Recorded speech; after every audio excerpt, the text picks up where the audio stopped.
a few veteran faces, and to welcome back the reigning National League MVP.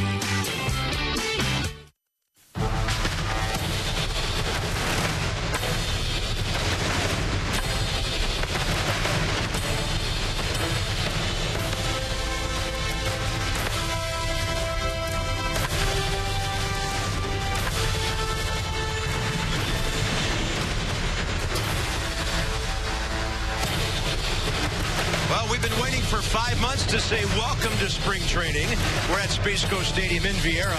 The Astros are 6-2. The Nats 6-2. Bronson Arroyo's fan club wants him to see. They want to see him make this ball club. He gets the call on the mound for the Nats today. Bob and FP, great to see you. We missed you guys, and we got some new faces here in spring training as well. Big time. A lot of new faces on the ball club. We show you a graphic with all the new players, and you look at what the Nats did in the offseason. Daniel Murphy, 14 home runs last year. Steven Drew, solid veteran. Ben Rivera can fly. Bronson Arroyo, who we get to look at tonight on the mound. The bullpen revamped in 2016. But when you look at all those names, there's one that's not on there, and it's the manager, Dusty Baker. 50 years of experience in pro ball, 20 as a manager. He's won over 1,600 games. The communication with the guys so far has been amazing. They're all talking about it. They're having fun. We've seen tons of smiles down here in day one. It's our first day here. The guys are having fun, but they're getting the work done. And you'll hear Dusty say later, it's really the first time in his career he's been handed a really good ball club. And this one features a reigning MVP in right field. Yeah, he's got a lot to work on this year coming off the MVP. Yeah. He's actually going to add running to his game this year. So we're going to watch Bryce Harper steal some bases. But the youngest unanimous MVP in the history of baseball, and we get to watch him every day. Yeah, he starts this season still tender at the age of 22, but tough as nails on opposing pitchers. Bryce and the Nats. We're about to get spring training on TV underway. Start your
nice evening at Space Coast Stadium. The wind is blowing in. It's been a gale all day long.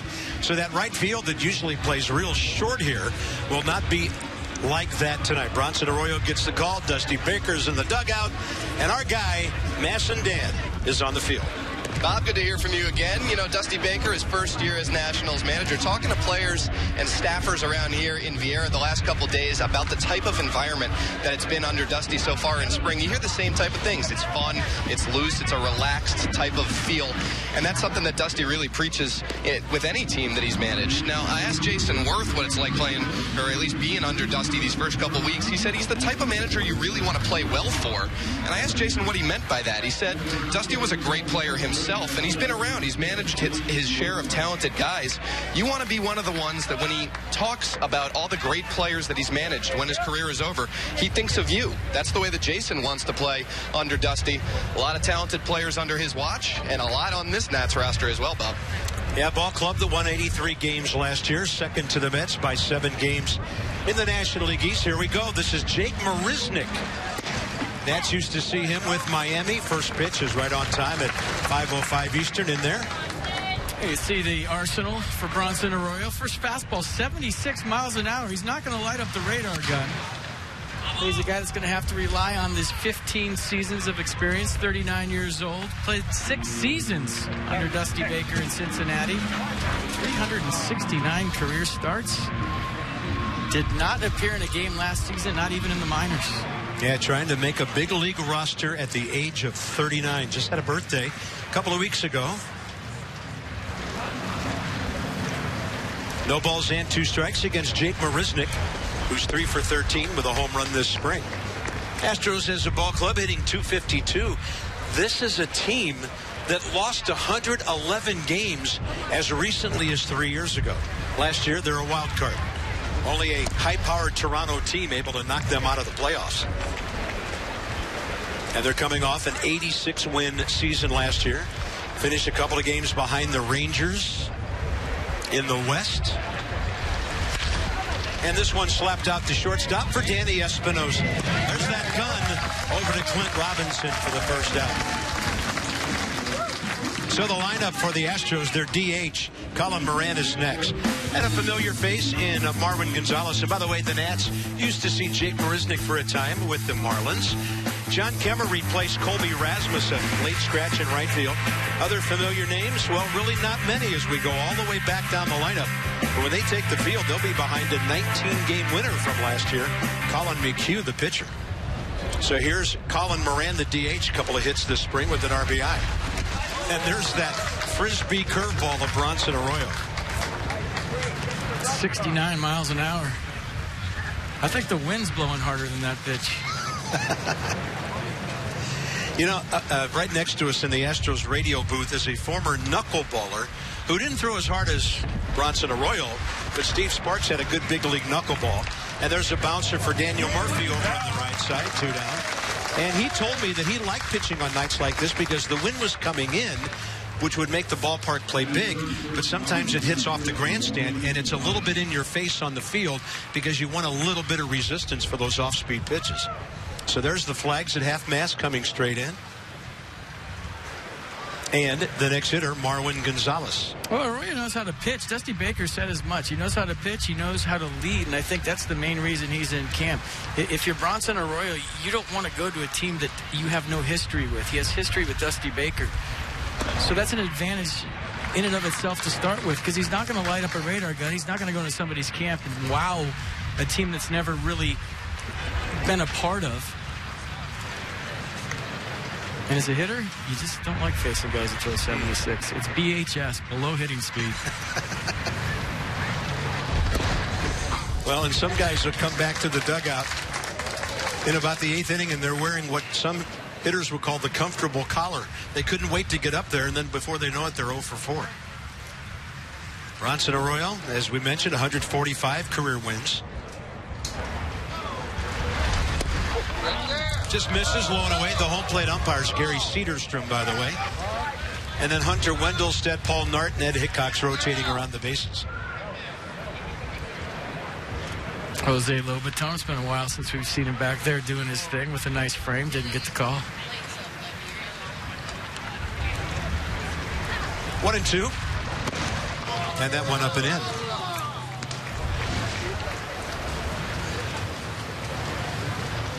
Gonzalez hit .279 for Houston last year. 12 home runs, 34 RBIs in 120 games.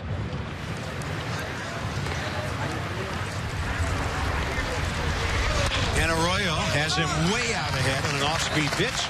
How about that? 3 ground balls to start his start tonight. And we'll see a pretty solid Nationals lineup when we bring you back to Vieira. There's a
about coming here.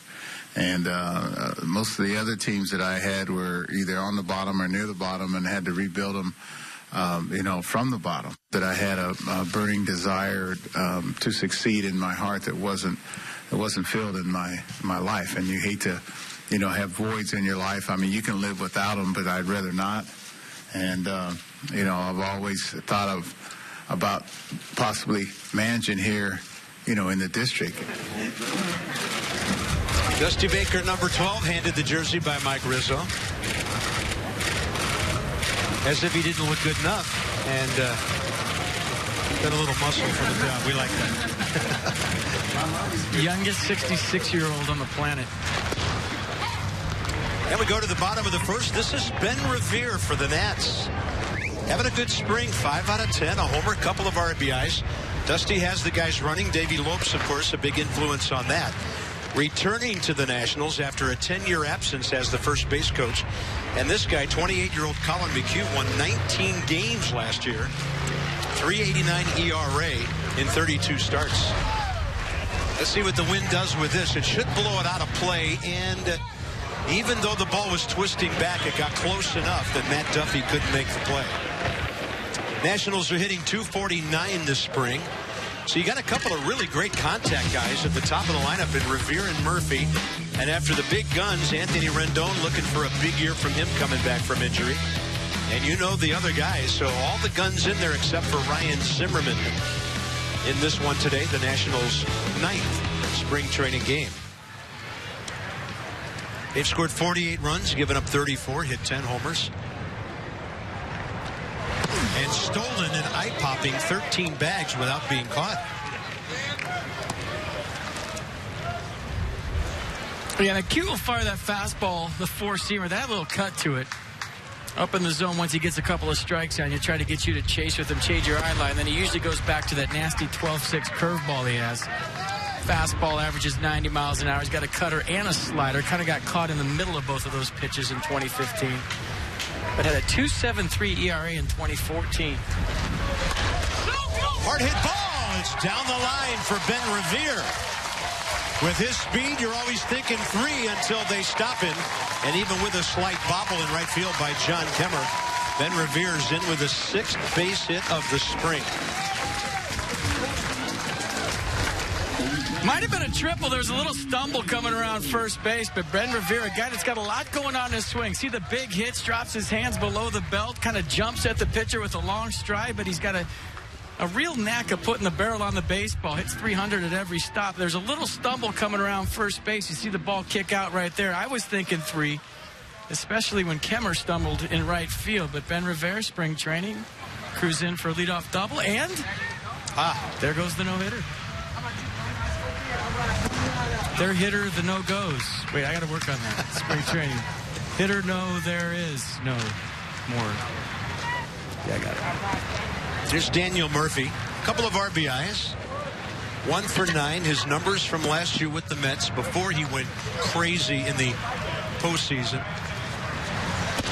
Murphy had 16 hits in the division series and the LCS combined with 7 home runs and 11 RBIs. Then there was a struggle in the World Series. Daniel went 3 for 20 for the Mets. Vanquished by that unbelievably hot Kansas City ball club. 1-1 in the air to left. It's Preston Tucker. Wynn's going to bring it in, and it brings him in for the first out. It's the Astros defense behind Colin McHugh. Tucker, Marisnik, Kemmer, the outfield. Gonzalez, Duffy, left side. Fontana, Singleton, right side. And Max Stassi, Sacramento's finest behind the plate. Another Sacramento guy. Yeah. Wow. It's a good year. Could really work on that on-base percentage a little bit.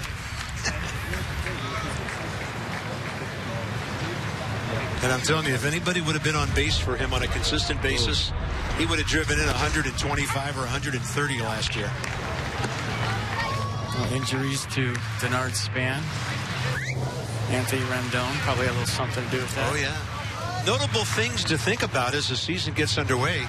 Bryce, 3 homers from 100, 2 RBIs from 250. That should be taken care of, those two things in pretty short order. Comes into the ball club's 2016 season with 528 career hits and 2 doubles away from 100 career. They give him right center, so McHugh, you would think, is going to keep the ball away. Unless he wants to come up and in and move him off the plate. That is up and in, and the count's 2-1. Well, I like the fact that he really wants to add something to his game, and that something, from what we understand, is he's going to be running a little bit more this year. Add the stolen base to his routine. Last year, didn't really attempt a whole lot of stolen bases. They wanted to be healthy, but, you know, you start stealing bases after all those walks. Harper high in the air to right center. It's going to stay in the ballpark because this place is going to play very big tonight. And that's the second out. Price, by the way, in the spring with that out, 2 for 11 with an RBI. And Jason Worth is next.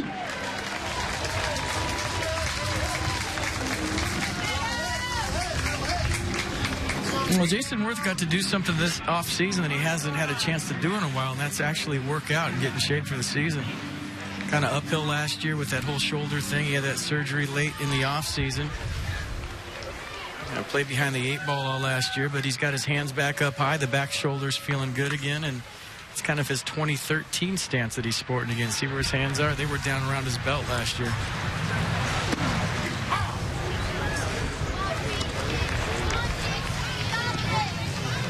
One for 6 with an RBI down here. Anthony Rendon on deck.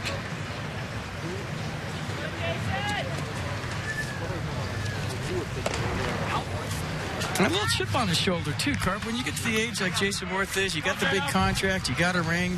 There's a tendency maybe to be a little bit satisfied at what you've accomplished. But, you know, a lot of people saying he can't play every day, he's too old. Really wants to show everybody they're wrong this year and get out there and play a lot and be productive. Yeah, nobody wants their career to end like that.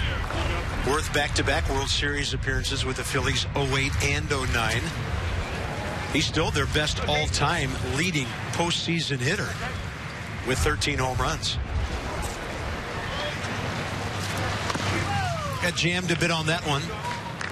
Counts 2-2.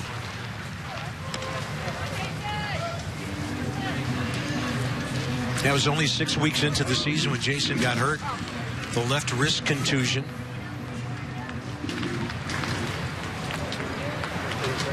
Played in only 88 games with 331 at-bats. But we saw signs late in the season. He started driving the ball more. We saw more extra base hits. Don't have to drive it far to drive that guy home. 2-2. Foul tip and into the mitt of Stassi. And that's it for the Nationals after the Ben Revere leadoff double. So a moment of excitement from the leadoff man.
Back in Vieira, we've got a scoreless ball game here at Space Coast Stadium.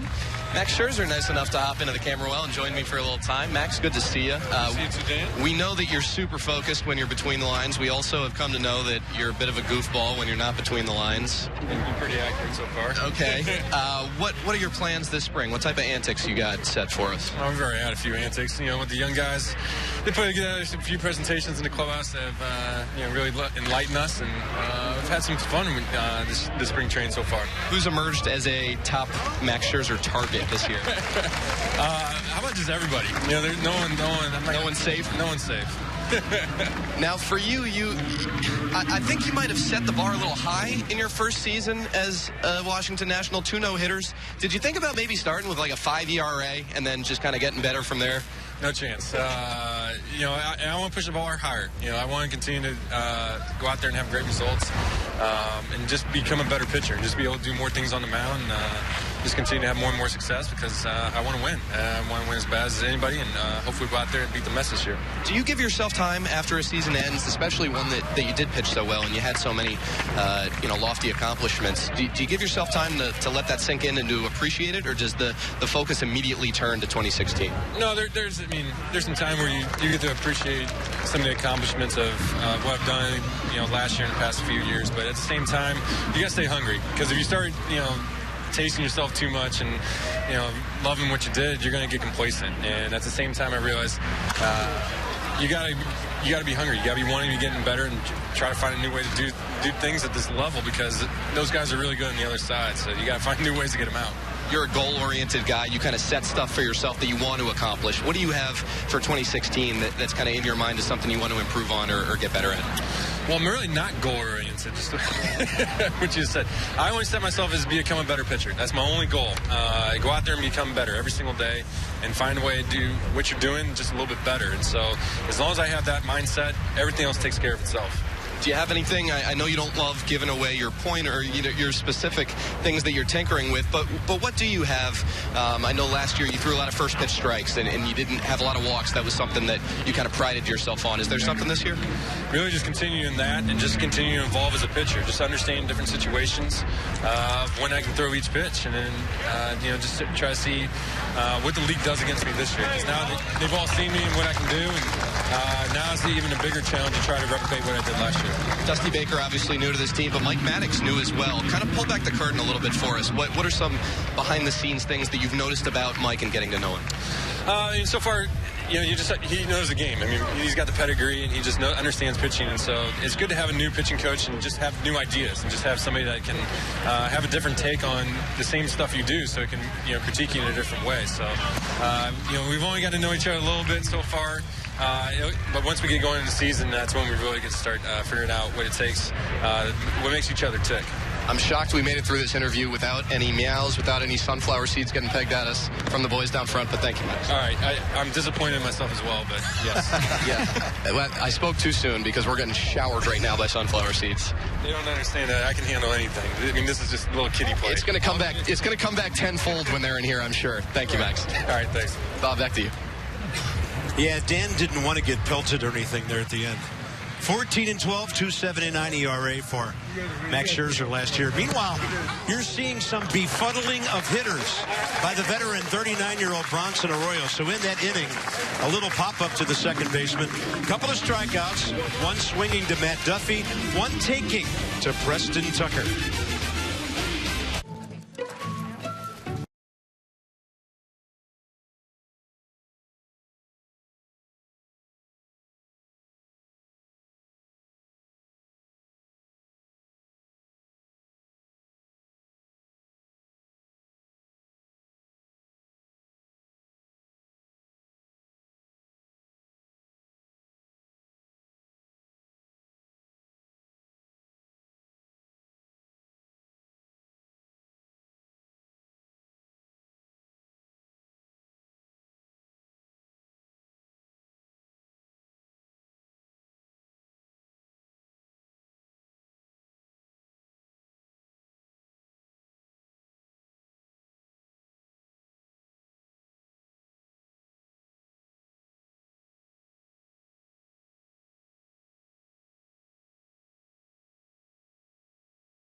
Welcome back to Space Coast Stadium in Vieira. Bottom of the second, Bronson Arroyo looking good. Rendon, Robinson, and Taylor coming up.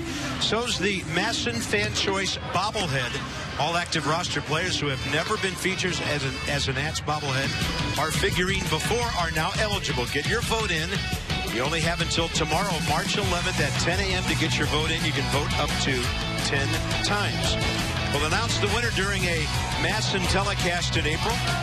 That giveaway eventually will take place on September 9th when the Nats face the Phillies. There, I got it on the last one. Drunk faces on there while you were reading. Telestrator practice. Max Scherzer checking out all the guys he'd get out if he was pitching today. You're a strikeout, you're a strikeout. I strike you out too. Arroyo looking great. Anthony Rendon. All we need him to do this year is be the Anthony of 2 years ago. And this ball club will take a quantum leap offensively and in just about every other department as well.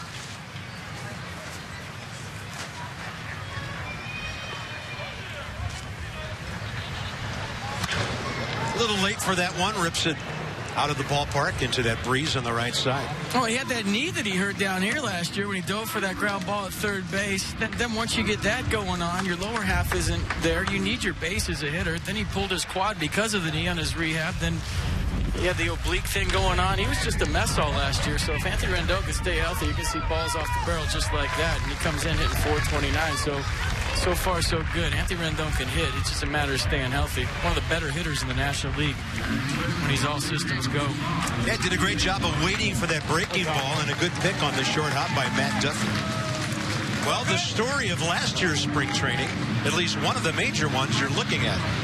Glenn Robinson had never even made it to the final weekend in his career out of spring training on a major league roster. He not only did that and then had a fantastic season with the Nationals, hitting .272, double-figure homers, 34 RBIs, slugged over .420, had an on-base percentage plus slugging the old OPS of .782. He's ahead in the count. He can be tough on right-handers in a situation like this. They're playing the shift on him, and that's outside, ball three. Well, I got very low maintenance swing. Watching Clint Robinson last year, even in spring, he just sets that foot down the stride leg so early. It doesn't take him a whole lot to get ready for a season. Watch. Just sets that thing down. There's not a whole lot to his swing. We saw Ben Revere with the big hits dropping his hands below. Those guys take a long time, their timing, to get ready for a season. Watch how simple this approach is. The head is perfectly still. The foot is down early. That's going to be trouble. Yeah, that's moving around on Matt Duffy. Diving catch right in front of the mound. And because of the shift the Astros were in, he was in a nearly deep shortstop position when that play started.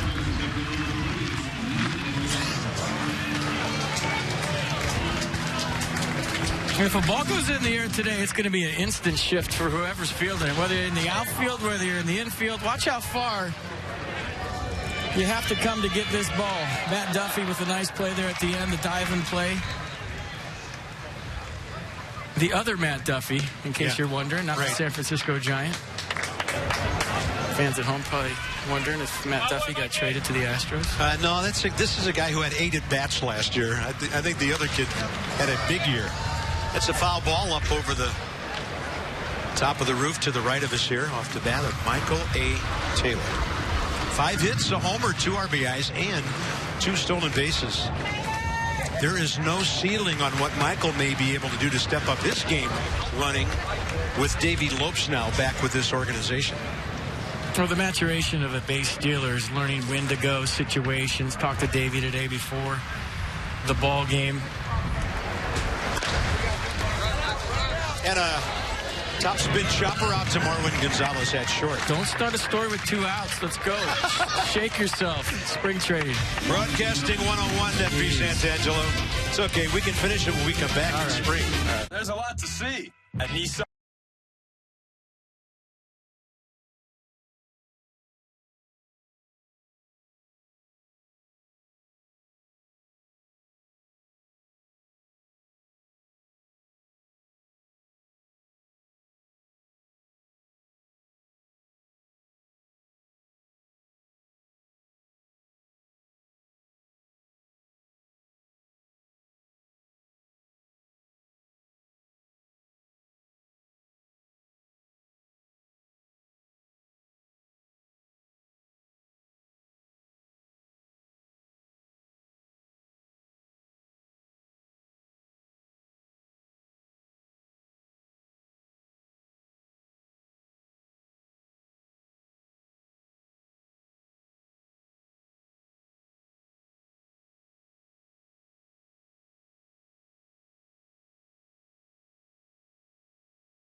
Still scoreless here in Vieira. Bronson Arroyo out for another inning of work. And Ryan Zimmerman, our next guest here on Nationals Baseball on Masson. Ryan, hello. Good to see you. Yeah, good to see you, too. Nice to have you guys down here. Yeah, thanks. Good to be here.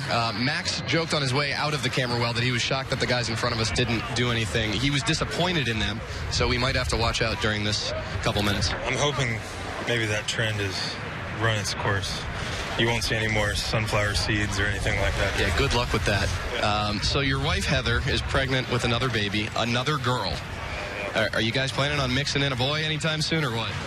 Yeah, I'm planning on it. I don't know if it'll happen, but yeah, another girl in June. So, my oldest will have a sister, so that's good. But, like they say, and never really understood it until you have one, but as long as everyone's healthy, you're happy. So it's a fun time in our life. Yeah, fantastic news, and we wish Heather well. Now, for you got to get the requisite foot question out of the way because you're not playing in games yet. How is the foot feeling? How are you feeling as you kind of sit and watch early on in spring? Everything's good. I think, with the plan we set up, we knew we were going to take it slow getting into games, and I've never been someone who needs a lot of at-bats.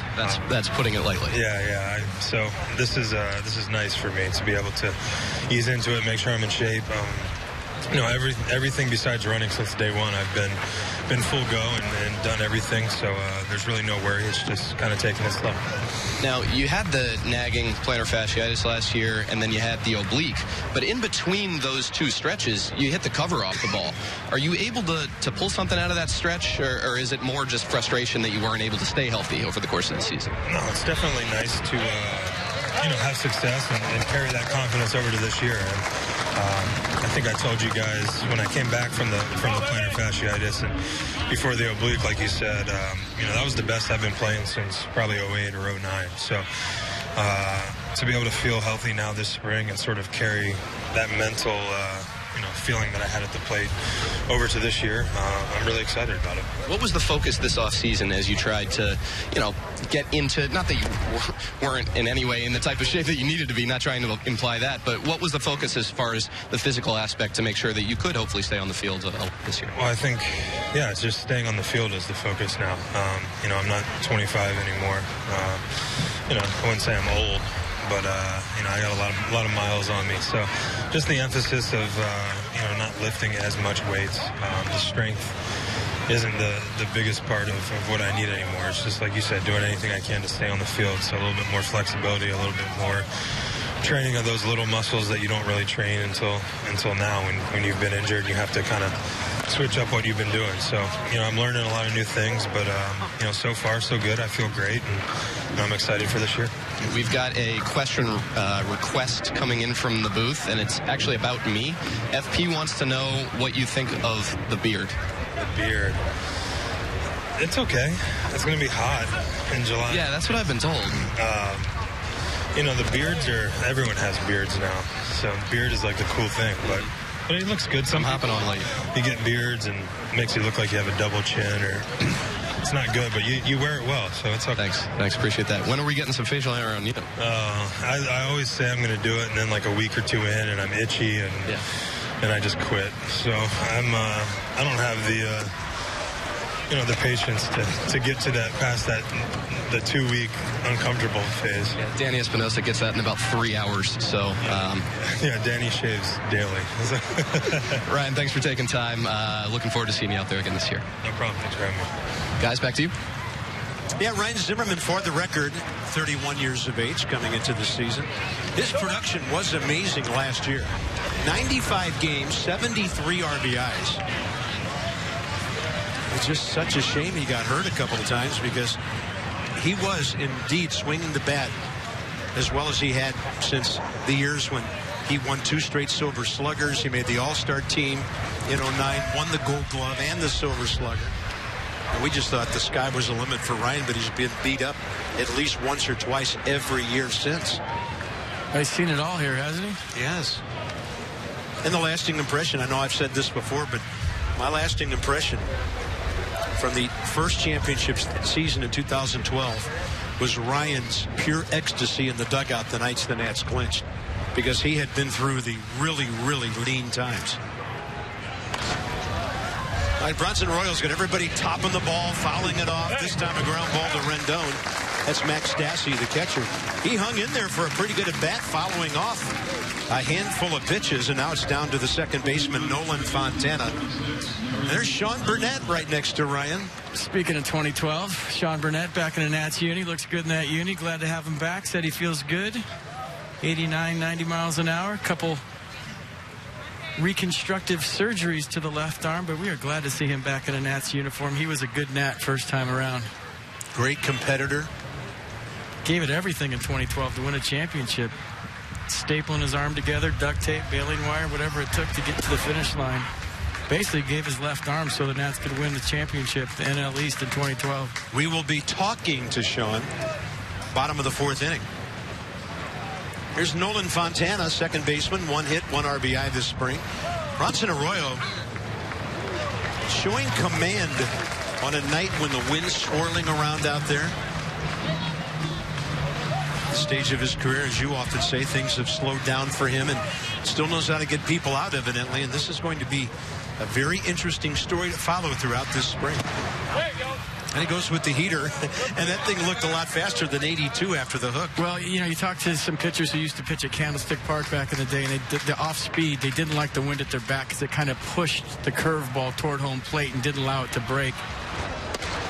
And Bronson Arroyo kind of has a crosswind here today, so I don't know that it's having that effect on his off speed, but what he's really done well is just move the ball around. You know, going from, you know, the low 70s, popping that fastball in there at 81, 82, it might as well play in the 90s after you're seeing the slow off speed. Watch how he's keeping everything down in the zone. That one hung up there a little bit, but like you said, Carp, a guy that Dusty has here in camp because of his leadership qualities. You know, there's his delivery. You see the high leg kick, a lot of stuff coming at you. But he and Big Papi, the last standing Boston Red Sox from the 2004 championship ball club. Wow. 2 balls, 2 strikes. Close. Little dive at the end. Took it down and away. By the way, Arroyo's first 2 innings, 23 pitches, 17 strikes, including that 1-2-3 second inning when he threw 11 pitches, only missed with 2. And a 3-2 to Fontana. Solid wood on it. The wind takes it over toward the gap. Not a problem for Michael A. 9 in a row for Bronson Arroyo. Dusty Baker says that's what I used to see from that guy in Cincinnati.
She's got the shade, she's got the leather, the T-shirt, mid-season form here on the 10th of March in Vieira at Space Coast Stadium. Bottom of the third for the Nats, it'll be Espinoza, Lobaton, and Ben Revere. Dusty Baker joins us on headset. Dusty, Bob and FP upstairs. Welcome, sir, to the ball club again. And What kind of time are you having this spring? Because the players are really talking in positive terms about the whole atmosphere that you and your staff have created here. I don't know. Like, we're having a very good time. I like to have a good time, but I'm serious about our work. And when it's time to work, it's time to work. When it's time to play, it's time to play. And, these guys, are exerting the effort that we require. And also, they're putting in the time. And that's a great attribute to these guys, because I'm telling you, this is a great bunch of guys, and I'm probably the happiest I've been in a long time. And Dusty, we heard a comment earlier in our telecast tonight that you made a couple of months ago about the ball club that you were given here. Astros are playing the shift, and so Fontana takes care of that ground ball by Espinosa. Is it pretty rare in a manager's career to take the helm of a ball club in this situation? Because usually there's a managerial change because everything has gone wrong and you're at the bottom looking up. Well, in my case, it has been. It's stop, Jock. In my case, it's been such where I've taken teams basically on the bottom. I've seen some other guys, get teams that are near the top or teams that were big money teams, and it just hadn't happened in my career. But I tell you, I'm very happy to be in this situation, and very blessed the fact that, that the Lord put me in a situation where I got a good team before I got here, and I'm hoping to make it better. Is it like riding a bike? Yeah, pretty close. I mean, you missed it, right? You got to do some cool things like watch your son play baseball, things you missed when you were managing, but now you're right back on the saddle. How does it feel? Well, it feels pretty good, but it felt good at home, too, because I got to marry my daughter. I got to go to the national championship game, and this will be the first year that I missed the Final Four, which is the greatest sporting event ever, that I've gone to. But I tell you, you can't beat this. And, my family will be here soon. My son's excited about coming, back to the ballpark and be around, Bryce Harper and some of the guys here that he told me about. I mean, he's the one that gave me the scouting report on this team, and he knows this team better than me. And so, we're in a very, very good situation here. And, we got a good team, and I feel we're going to go a long ways. So for Nats fans that don't know, obviously I know your style. What can they look for? What's a Dusty Baker's ball club's signature? Well, we play good defense. We're going to be aggressive. We generally always score runs. I believe in good pitching. I believe in a great bullpen. And, the main thing is just come out and wear them out. Come out and play hard every day. If you come out and play hard every day, you got a great chance to win. And, there are a lot of teams that don't play hard every day, but my teams play hard every day, or else, hey, man, you're not going to play too much on my team. So, these guys know it. They're exerting a lot of effort, but at the same time, they're together. Ben Revere doubled right over the first base bag first time up. He's up here with 2 outs in the third. How has managing people changed for you from 1993 to today? Not that much to me, because, athletes are athletes, and ball players are ball players. And, there was a time where I was just like them. And, it hadn't changed that much. I mean, the money's changed, the stats have changed, the metrics have changed. But, when the game starts, all that goes out the window. And it's still, a matter of who's the best and who wants it the most. And so that will always, be the same to me. And it's a situation where you got to come out and play. And, money doesn't play money. The stats don't play stats. It's people playing people. Could you put a steal on for me right now? Oh, well, I was about to. Okay. Hold on. All right, here you go. But you're distracting me. No, okay. Put it on right now. Okay. Dusty, you're 13 for 13. That's my little skipper. He lets everybody run. He didn't really have to put a steal on. He's very aggressive. He likes people to run. He'll let you have the green light, if I'm not mistaken, until you show him. That's right. And then in spring training, I let everybody swing 3-0, and I let everybody steal until you show me you don't know how to steal, and then I got to put a governor on you. So right. That's how we do. We got to work on signs because he just missed the steal sign. Well, so that wasn't a must go. Okay. Oh, all right. Yeah, I remember that. Must go. If you get your best jump, 2 different signs. Right. Love it. And this guy can fly, right, Bake? You've had yeah. Billy Hamilton fast, not quite, right there. Well, someone like speed. I know. And this guy, he thinks he's going to run. You know what I mean? So, come on, man. This is a battle of willpower. I mean, you know, base stealer with the guys trying to stop you from running. Everybody knows in the ballpark that he should run or is about to run. So this is one of the biggest challenges for now. He didn't have a big enough lead to run. No, he doesn't look like he's going. No, it doesn't look like that. Yes, he is. He's going to go. See if he gets it. That's a high throw, and he is. You would replay that one during the season. Probably so. He was safe. But you know, he didn't have a big enough lead. You're right. You're right. All right, you guys. I'll see you later. All right, thanks, Dusty. Thanks, Dusty. That was really something. Marwin Gonzalez did do a good job of pulling that ball out of the air all the way down to the bag. Murphy will lead off the fourth thanks to Dusty, and it's no score after 3.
Top of the fourth, no score. Bronson Arroyo, perfect 3 innings. Let's take it back to Ben Revere's steal attempt with 2 outs. Dusty Baker gave him the steal sign. Well, we saw the lead of Revere. Watch what he's talking about. Kind of got a bad jump right there. Little stumble right there, but watch at the end. He's safe. There's no replay in spring training, but if there was, I'm sure Dusty Baker, guys in the clubhouse, would have taken a look at this. Ben Revere's hand gets in there before the throw. So even with a below-average lead, a stumble in the middle, the whole ballpark knowing that Ben Revere was going to go with 2 outs, he still stole the base, just to give you an idea of how fast he is and Dusty Baker's aggressive nature as a manager. Good stuff. And by the way, the Nats had not been caught stealing all year until you made the manager do that. Well, but he was safe. I mean, to me, as we look at Trevor Gott and his statistics last year with the Angels, 48 appearances, 4-2 record, 3.02 ERA. You know, Bryce Harper's article in ESPN the magazine, if you haven't had a chance to read it. It's fantastic. And I talked to Bryce a lot about it and how baseball can become a more exciting sport. And one of the main ways you can make baseball more exciting, in my opinion, besides being flashy and flipping the bat and doing all those things, which, hey, if it's an emotional thing and it's in the moment, it's a big part of the ball game, I'm all for, is running the bases. You know, you watch a station-to-station team play throughout the course of a season. It's like watching grass grow and paint dry. But if you have a team that's aggressive, they go first to third, they steal bases, they read balls in the dirt, they take the extra 90 feet whenever they can. They're always sliding, they're always diving, they're always getting dirty. That's exciting baseball to watch. Home runs, exciting baseball to watch. But I love what Bryce said in the magazine about, hey, if you get me, show emotion. If I get you, I'm going to show emotion. And he likened it to other sports. Basketball, Steph Curry, LeBron James, football, Cam Newton, guys that celebrate in the course of a game and how it's entertaining to the fan and how baseball has to move on with the times and be more entertaining. If you want kids to want to play baseball and you want kids to be excited about the game of baseball, you have to give them something to be excited about in 3.5 hours other than an occasional home run or an occasional double in the gap. I mean, it's an ADD society. I mean, we have all the social media. People want to turn the channel quick. You have to find a way to make baseball more exciting. And if it's players showing emotion and you're getting away from the old school style of baseball where it's boring, it's drop your bat, run to first base, you're not going to get the fan. And I love what Bryce Harper said, and he was really happy with the way that article came out. Danny Espinosa now battling that breeze. Marisnik retired. So we move our focus now to Trevor Gott, but I have a question about what you just said a moment ago. Gott, 23 years of age, out of Lexington, Kentucky. Limited big league experience. Pitched at UK in Lexington, 6th rounder by the Padres, originally drafted. And a guy who's got a good arm. Nats are looking for good things from him, and right now he'll face Colin Moran. Now, you're an ex-player, and obviously you kind of, the timing of your career, and there's the first Houston base hit as Moran does a good job of waiting and taking that ball the other way. By the way, Arroyo, 3 innings, no hits, runs, no walks, 3 strikeouts, 43 pitches, 30 strikes. But you kind of bridge that gap a little bit, FP, between somewhat old school and now into this new school era we're in. You know, with that in mind, what are your thoughts on what Bryce said? Do you agree with it? I absolutely do. And, you know, there was a time when you didn't show up a pitcher didn't show you up. But the way the game has evolved, the way we're trying to make the pace of play quicker and make it a more entertaining brand, a more entertaining sport. You know, I love in the heat of the moment, if it's a big moment, guys showing emotion. It gets me fired up here when Max Scherzer pumps a fist and he strikes somebody out. Sure. And he does his back pedal up onto the mound where he's got his elbows out late in the game and is emptying the tank. I get goosebumps watching him pitch in a game that can be boring at times. I mean, there's no other way to put it when you're watching a 4-hour game and there's not a lot going on. To see guys show emotion. You know, Joey Bat's bat flip in the playoffs might have been excessive, but it was a playoff home run, and it was a big one. Sure. Stuff like that is entertaining to me, and if you're going to get kids to watch baseball and you're going to get kids to play baseball, more importantly, you know, I think that showing emotion and doing those things and having some flair to the game is good for it. I might not have said that 10, 15 years ago, but watching how the game has evolved and watching our society evolve with social media and just the entertainment aspect of sports, I'm all for it. Well said. And I think we need to spice it up here a little bit. Well, you notice I did put away the briefcase this year, and I'm bringing a backpack to the ballpark. That's so entertaining. I mean, you got me iPhone, you got me iMac, and now a backpack. I'm feeling so young, it's unbelievable. Amazing. You're just so with it. Yeah. I got goosebumps right there, and you're telling me. This ball's going to carry out of here. The wind is coming in from left center, but if you can get it anywhere near the right field corner in this ballpark, like Marwin Gonzalez did, it'll go, and that's his 3rd home run of the spring as he gets Trevor Gott, and the Astros lead 2-0. I tell you what, as a hitter, when you're facing a guy like Bronson Arroyo, it's almost like facing a knuckleball guy, right? You're 70 miles an hour, 69, 72. Bronson did a great job today. Didn't hurt his cause for making this ball club at all. And now you get a guy that's throwing in the mid-90s. That's what you train to hit as a hitter. That's what you're used to seeing. That's what all the practice in the cage is to replicate when you have the short toss. So now these guys have gotten back to normal baseball, and unfortunately, Trevor Gott is paying the price. And if you remember, Gott was part of the Yunel Escobar deal. Nats also got Michael Brady on December 10th for Escobar and cash. Nationals Angels on that transaction. There's John Kemmer. Fastball slips by him. Non-rostered player for Houston. Popped up to Daniel Murphy first time up.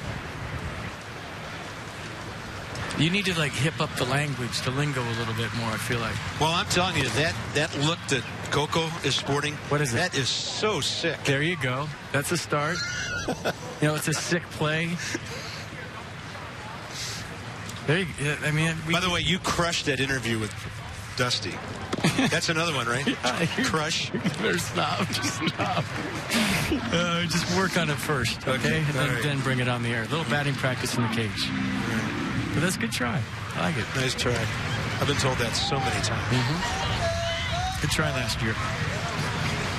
I thought you were great in 12. I liked your second half of 13. Yeah. That 1 week stretch when you were locked in. I was like Ryan Zimmerman that one time. You know, just in between melodies, I was unstoppable. The vocabulary was awesome. 3-2, and Trevor Gott showing some of that power arm. That's the 4th strikeout by Nationals pitching tonight. And that'll bring in the other Matt Duffy, as you called him. with 2 down. He struck out 1 hitter per 9 innings. He reached the big leagues in June of last year, walked less than 10% of the batters he faced. Some of the scouts are saying that he needs to really work on the secondary pitches. He's been blessed with a good fastball. But if you watch him, Carp, you remember a guy that used to pitch for the Astros named Roy Oswalt. He kind of reminds me of his delivery a little bit. Kind of a shorter guy, and you look at how he's coming at you.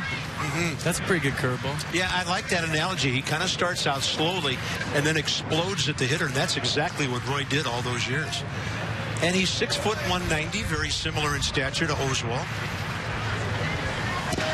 Tried to run that fastball to the corner, and he got it to come back. 1 ball, 2 strikes.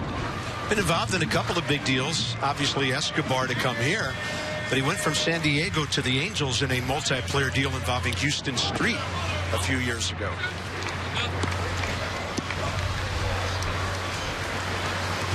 But when you're pitching high leverage innings late in the game, you have to have that out pitch, the one that misses bats. Yep. Ball ripped to the left side, and Rendon got behind it. Anthony over to Robinson, and that's it for Houston in the top of the 4th. They lead 2-0. Murphy was at the plate on a steal attempt. He'll lead off in a moment. I do everything on the internet.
That's down 2-0 here at Space Coast Stadium. A familiar face joins me in the camera well. Sean Burnett. Sean, good to see you again, man.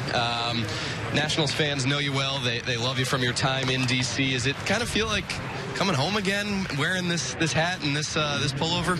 It's just good to be back playing baseball. But yeah, it was a place I'm familiar with. My family was familiar with. So, it was a place I was looking forward to coming to if I was given an opportunity. Looks a lot different now as far as personnel. We were talking the other day about how much the bullpen has turned over. So many guys that, you got to know so well, Drew and Clip and Stammen, gone now. Does it feel a little weird just kind of having different faces? Yeah, it was different when I first got here. I'm not sure if, I don't think anybody's left from the 2012 bullpen when I was here, but, they brought in some good arms this offseason, and, right now we're throwing the ball well. When you look back to 2012, your last year with the Nationals, obviously a year that the team made the postseason, you were a big part of that. What are kind of the memories that jump out at the tip of your mind from your time as a Washington National the first time around? No, it was, when I got traded from Pittsburgh, it was the first time I was given an opportunity to maybe pitch late in games and get crucial outs late in games. So it was the first time in my career where I became like a late inning reliever and was given the opportunity. So I'm always thankful for that and kind of got my career going and a relief, I guess, to be a reliever. So, making the playoffs for the first time in my career in 2012 was something special, and to share it with those guys was pretty cool. You mentioned the injuries. It's been unfortunate what's happened the last couple of years. How early on in spring, only a few weeks in, how's the arm feel? How do you feel like the progress is coming health-wise? So far, so good. It feels great. It's bouncing back great. Sitting out all last year, I battle tested it. I went to the high school every day at 4 o'clock and did my long toss and threw bullpens throughout the whole year. So no flare-ups last year. So coming into this year, I figured it was going to be okay. But, we did a lot of throwing so far, and right now it's feeling good and holding up well. Now, unfortunately, Tommy Johns have kind of become the norm in baseball for pitchers. You've now had 2 of them. Do you feel like the recovery is easier the second time around just because you know what to expect? You've been through it, and there really aren't that many surprises? No, I wouldn't say it's easier. For the, there's only a handful of us that have made it back from 2, but Sean Kelly being one, I found out here a few days ago, so there's another guy I could talk to. But no, it's not easier. But like you said, the process, and you're just going to take a little bit slower, and that there's going to be some bumps in the road, and you're just going to have to battle through them. But my arm feels good now, and hopefully it stays like that. Sean, great to see you back. Great to see you back in a Nats hat as well, and thanks for taking time. No problem. Thank you. Guys, back up to you.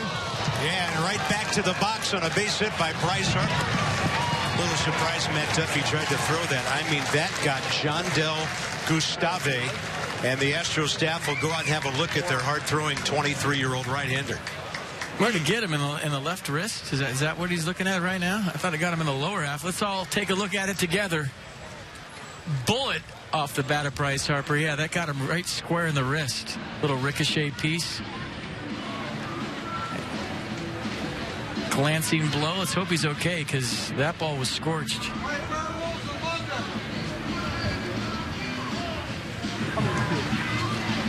Gustave, property of the Astros in San Diego during his minor league career. We don't have the hit speed in the spring training broadcast, but we'll get them to you during the regular season. Yeah. But I have an app on my phone that had that at 192. I was going to guess about 109 or 10. That thing was really a rocket. So Gustave is okay. Glad he's all right. 5-2 with a 2.15 ERA at their Double-A in Corpus Christi last year. And Jason Worth will step in.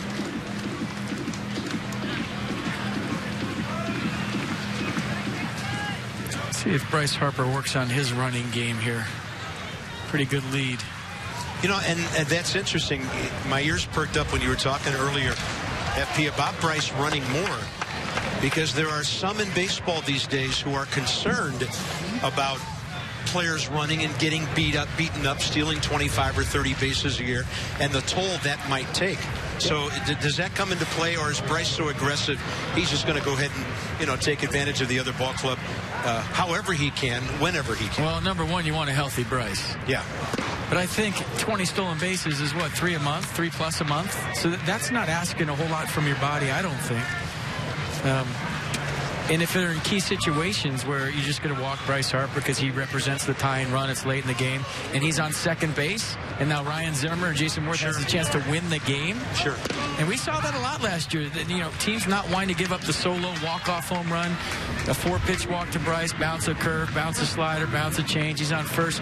Now you turn that walk late into a game into a double, and the game's over.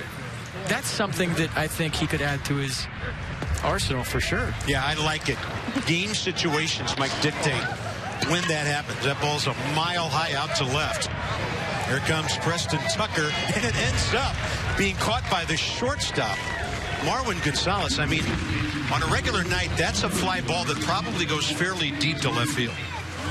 This place has been very volatile this week in what they call Central Florida. We're about 5 miles inland here from the Merritt Island area over to the east of us. Dying down a little bit as the sun goes down. Well, some flags are. And the hitter will be Anthony Rendon. He hit the ball on the button first time up. And a one-hopper third baseman, Matt Duffy, took a base hit away. I think you bring up a great point about Bryce. The game situations dictate what you do. By the way, in his career, Bryce has 37 steals in 53 attempts. 6 out of 10 last year. He ran a lot in 12. But I think, with all the injuries to your hands or your lower half sliding in, we ain't even got to the double play rule. Don't get me going on that. But neighborhood rule's gone. Just the whole sliding into the base and baseball becoming flag football all of a sudden. But, I like the stolen base when, like Dusty was talking about, when everybody in the park knows you're going and you can still steal the base, that's when a stolen base has value to me. Bryce Harper stealing a base up by 4 runs in the 7th inning just to get a stolen base. Yeah. It's not going to happen. And you don't want it to happen. 1 ball, no strikes to Rendon. Anthony 3 for 8 this spring. 3 runs batted in. High chopper left side. Duffy had to wait for it, and that's it for the Nats. Bottom of the 4th, they've had 3 hits, 2 by Revere, 1 in that inning by Harper. 2-0 Houston.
Arroyo perfect through 3 innings, 2-0 Astros as we cruise into the top of the 5th inning here from Vieira. Last year in Vieira for your Washington Nationals. Let's check out Bronson Arroyo's day.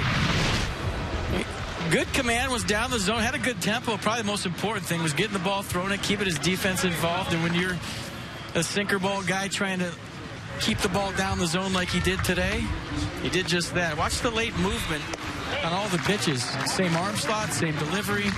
Repeated it nicely and was perfect through 3 innings. Nicely done, Bronson Arroyo. Absolutely. 3rd Nationals pitcher will take the mound here. And it's 30-year-old veteran Aaron Laffey, who's from Cressiptown, Maryland. Pitched at Allegheny High School. They're moved right next door to Cumberland. And he has been all over the map in his big league career.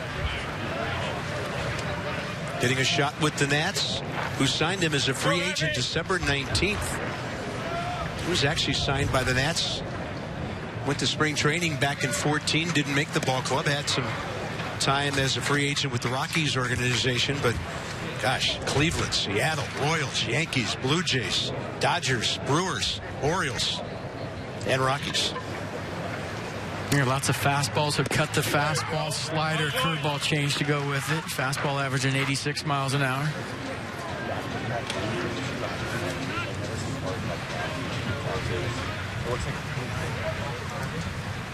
Preston Tucker, second at bat, struck out looking first time against Bronson Arroyo.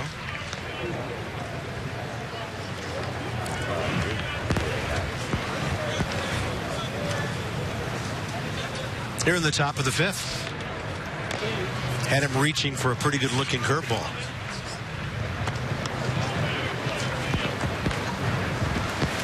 Laffey last year, 3 games at the big league level coming back from injury with Colorado.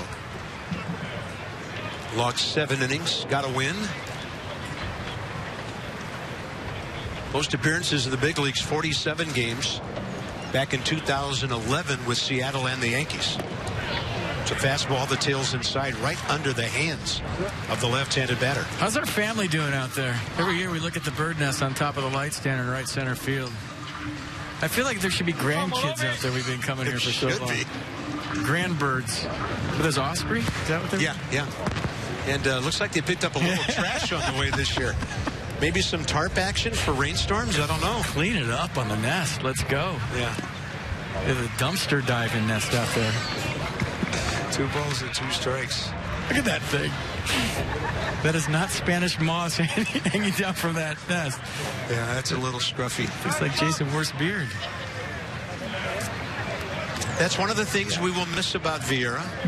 If all goes well, and we are told it's going to happen, we will be in West Palm Beach 1 year from right now at a brand new facility that'll be shared by these two ball clubs. We're going to be really good buddies with the Astros for a long time. Curveball down and away. Good pitch by Laffey and Preston Tucker down on strikes. And with more on Bronson Arroyo via Dusty Baker, here's Dan.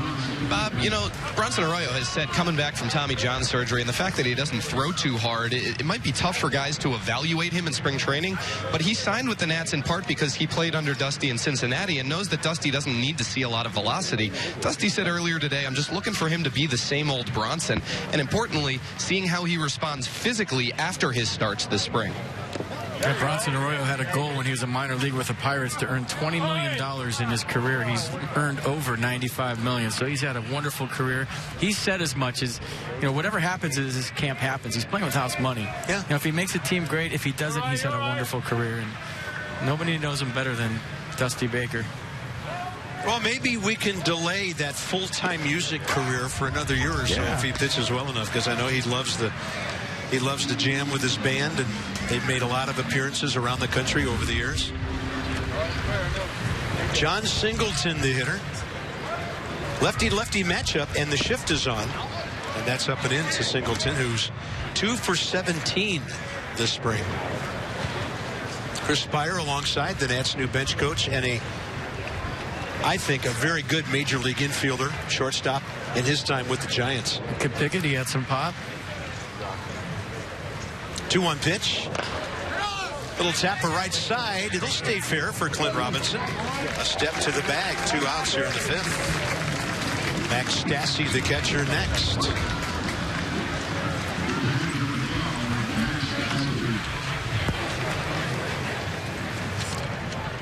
Nats have a ton of pitchers listed for the bullpen tonight. Well, for you fans at home that haven't seen Dusty Baker, here's the starter kit. Sweatband check. We got the Lokai bracelet on the right arm check. Toothpick check. He had the shades on check. And is that a Fitbit on his left wrist? Mm-hmm. Or maybe just a bracelet for good luck? But I love the fact that Dusty Baker has flair. You will see him at times this year in big moments of the game turn around to the crowd, pump his fist toward the fans. You're going to see so much emotion from a manager like you've never seen in D.C. ever. Yeah. And you will end up finding yourself at a Nats game this year, and your attention will be drawn to Dusty Baker on the bench many times because it's something to watch. He just wears it on his sleeve. He's an emotional guy. He'll fire you up as a fan. He fires you up as a player. And we're not in Georgia, but evidently enjoying a peach. Yeah, he'll let you know how he's feeling all the time. And there's not too many managers in the game of baseball that are fun to watch during a game. Dusty Baker's one of them. Be in different parts of the bench. If you're scoring runs, he'll be in one place. He'll stay down there, say it's my lucky spot. Never met a guy more superstitious in my life. He'll drive the same way to the ballpark when he's winning. He'll change it up if he's losing. He'll tell you as a player to change the way you drive to the ballpark if you're losing. Swing and a foul. It was 2-0. Now it's 2-2. Laffey broke into the big leagues with the Indians back in 07 at the age of 22. And a grand total in 8 years of big league service time of 156 games. Has actually started 68 ball games. Tried to paint the outside corner. He did. And that ends a nice 1-2-3 for him in the 5th with a couple of strikeouts around the ground ball. Aaron Laffey, one of 2 lefties listed in the bullpen tonight, does a nice job disposing of Houston. 5th inning.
Oh, a little tackle football. That's an illegal slide, son. You are ejected from the game. Yeah. You're out of here. That's no illegal neighborhood too. play there. Yeah, you ran over the catcher.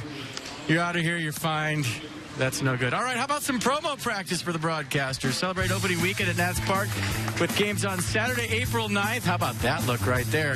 Sunday, April 10th against the Marlins. Tickets are on sale now.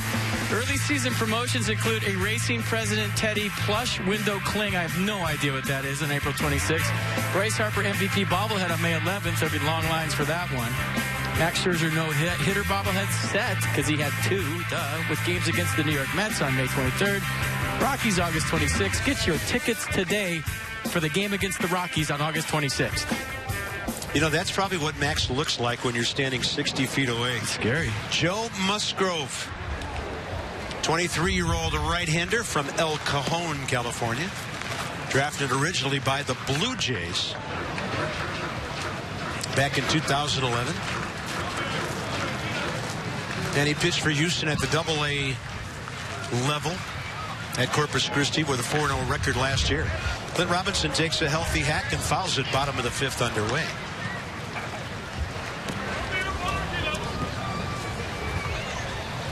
Pop up to short first time. That was an adventure in the wind for Marwin Gonzalez. They played the shift again.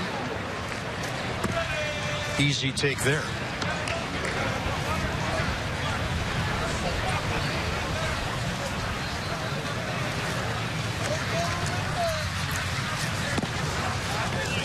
Pretty good sinker right there. Musgrove, a ground ball pitcher. That's his main thing. And staying healthy. He's had a number of injuries in the minor leagues. If he can stay healthy, they project him as a number 3 type starter. Bat busted.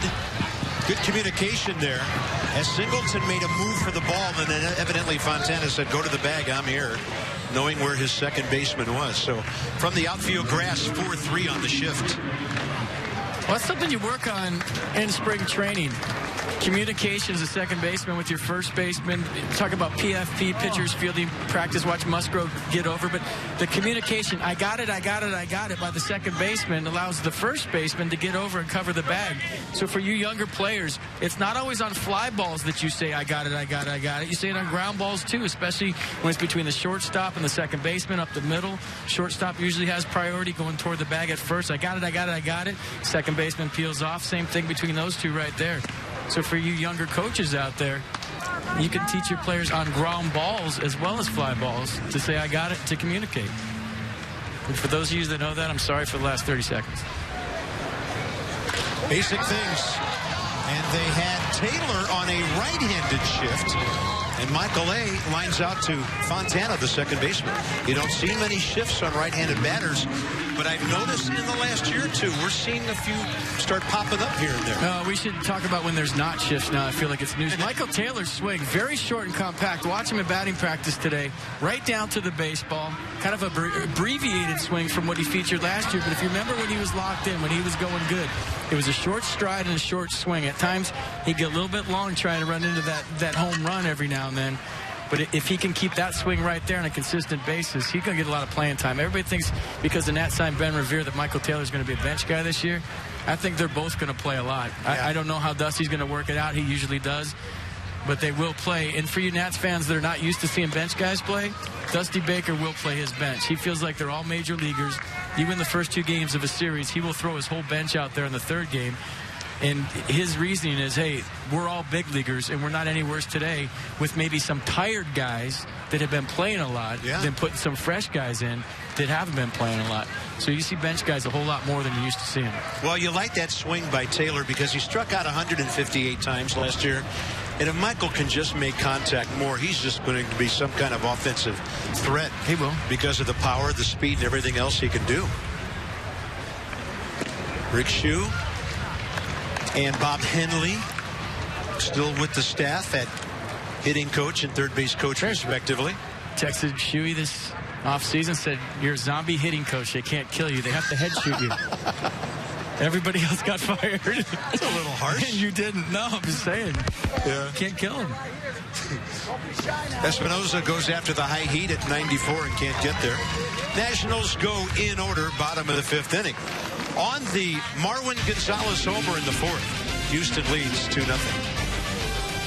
There's a lot to see.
Another inning for Aaron Laffey, who came out and struck out a couple of guys with a ground ball in the 5th inning.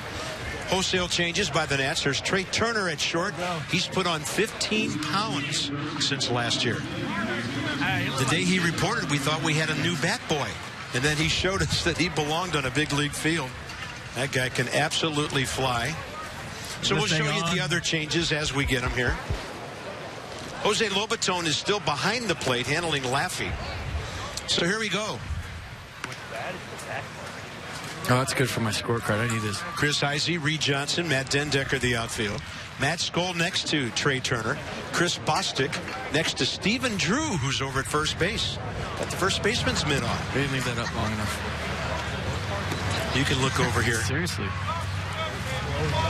The scorebook you always make fun of is going to save your show right here. You're in mid-season form. Thank you. That's disgusting.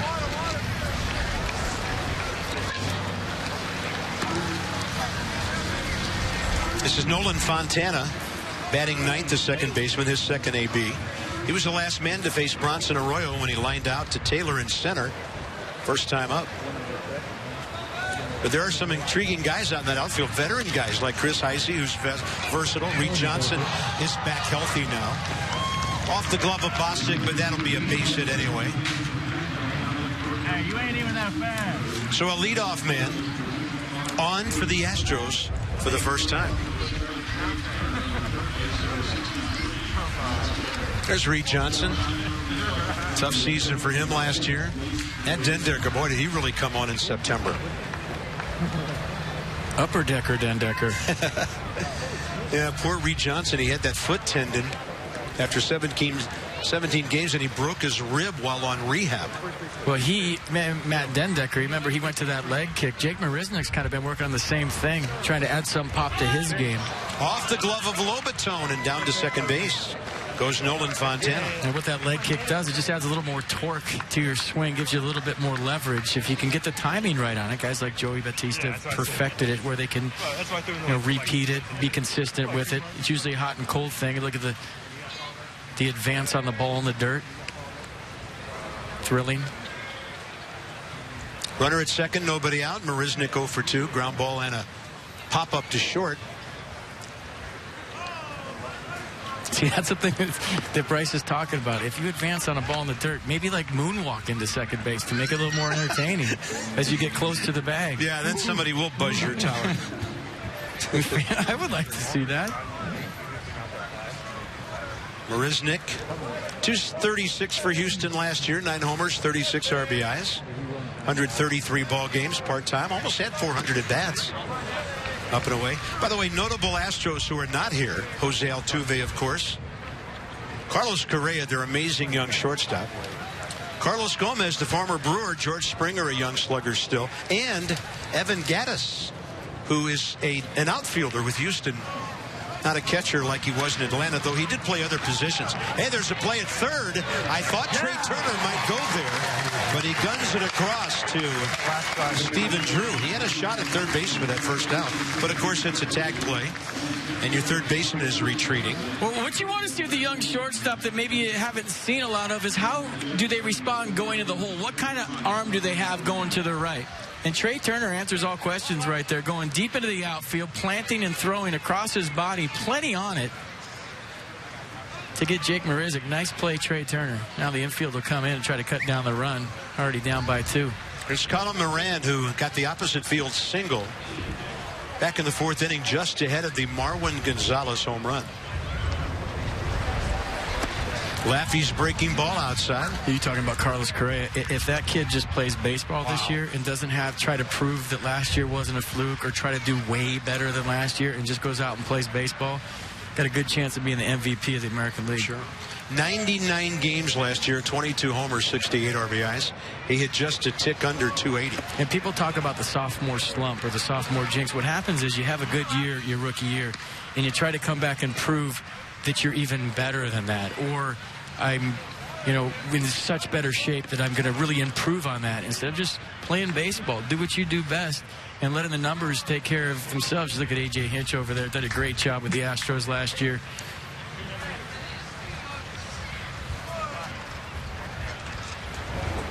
Two-0 pitch here. Sunk it beautifully, got the foul tip. You talk about A.J. Hinch and what he did. You get a lot of young players. As a manager, you can try to make them conform or you can let them be themselves and succeed. And that's what A.J. did so well with his guys last year. You get a lot of young characters in your clubhouse. You say, oh, we're going to do this. Hey, we work hard, we play hard. A lot what Dusty Baker said. A.J. Hinch likes his guys to work hard, but when they get in their clubhouse and they win a game, they have a great time. And I think there's an art to managing today's player, the millennials, the social media guys. It's a different generation, and the guys that do it the best win. Joe Madden's great at it. A.J. Hinch is great at it. Now they don't have that chip on their shoulder like it's us against the world. They're going to sneak up on nobody this year. And a lot like what I said about Carlos Correa, if the Astros just play their game and don't try too hard to show that last year was a fluke, they're going to have another good season. A lot of talent. How to play left side.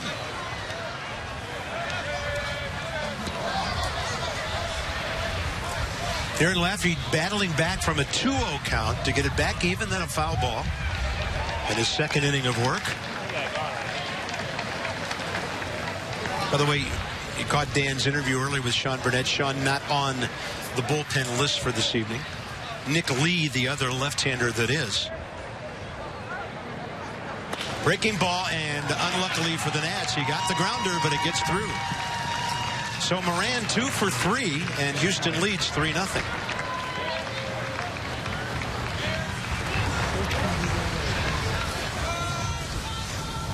That'll bring in the home run hitter, Marwin Gonzalez.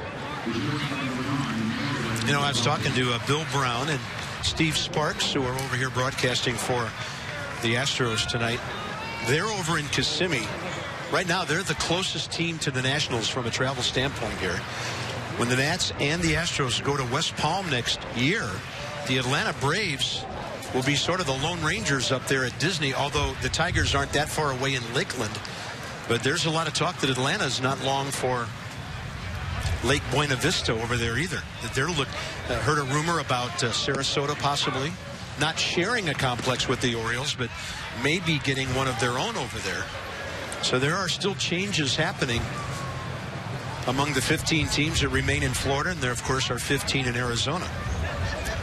I feel like there's 4 teams in Florida, and the rest are in Arizona. Well, there's a lot of teams in Florida we never see. And it's really... Blue Jays, Phillies, Rays, we never see those guys. They're over on the West Coast. Pirates. But from a player standpoint, when you're in Arizona, everything's 15, 20 minutes away. And the weather's the same every day. You take batting practice in your own ballpark if you're going on the road in your gray uniform. You get in a van, you go to the ball game. When you come out of the game in the 5th inning, you get in that same van and you're back to your own ballpark and maybe in your apartment before the game gets over. In Florida, you're 2.5, 3 hours, sometimes 4 hours on a bus. If you're a starter, you have to stay there the whole game.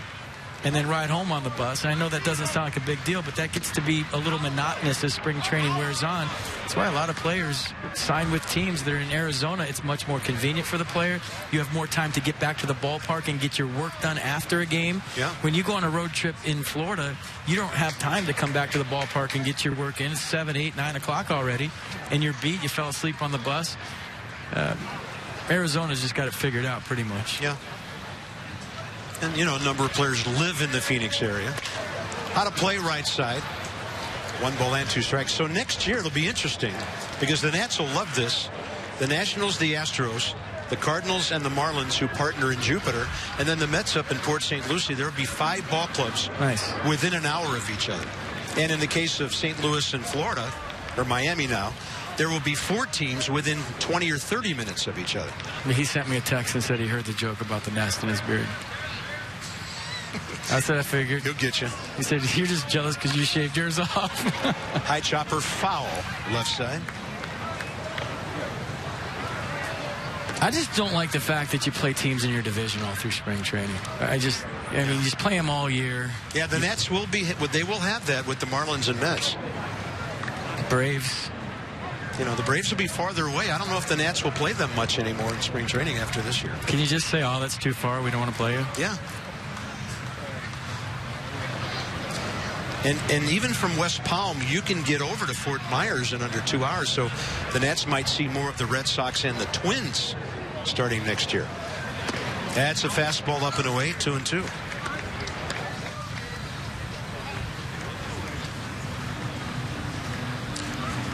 But since the Dodgers left Vero Beach just about an hour south of here years and years ago, Nationals have been really marooned from the rest of the Florida ball clubs here in Vieira. And I know there's a lot of sadness around here that they're going to lose the ball club. And we've made some great friends down here in 10 years. We have? Absolutely. You've made some in 6.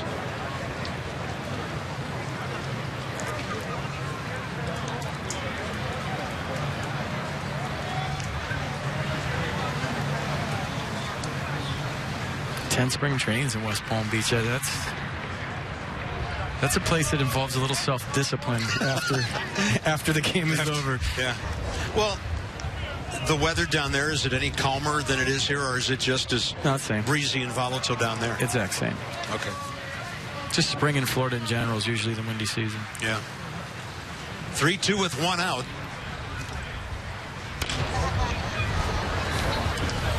Gonzalez, by the way, on that home run went the opposite way last time. He kind of hit it right at Bryce Harper. The breeze got it. Kind of slicing toward the corner, and it went out right by the Nationals.com sign out there in the right field corner. This ballpark will give up some right field home runs. But the conditions have calmed down considerably since 5:05 when Bronson Arroyo threw the first pitch.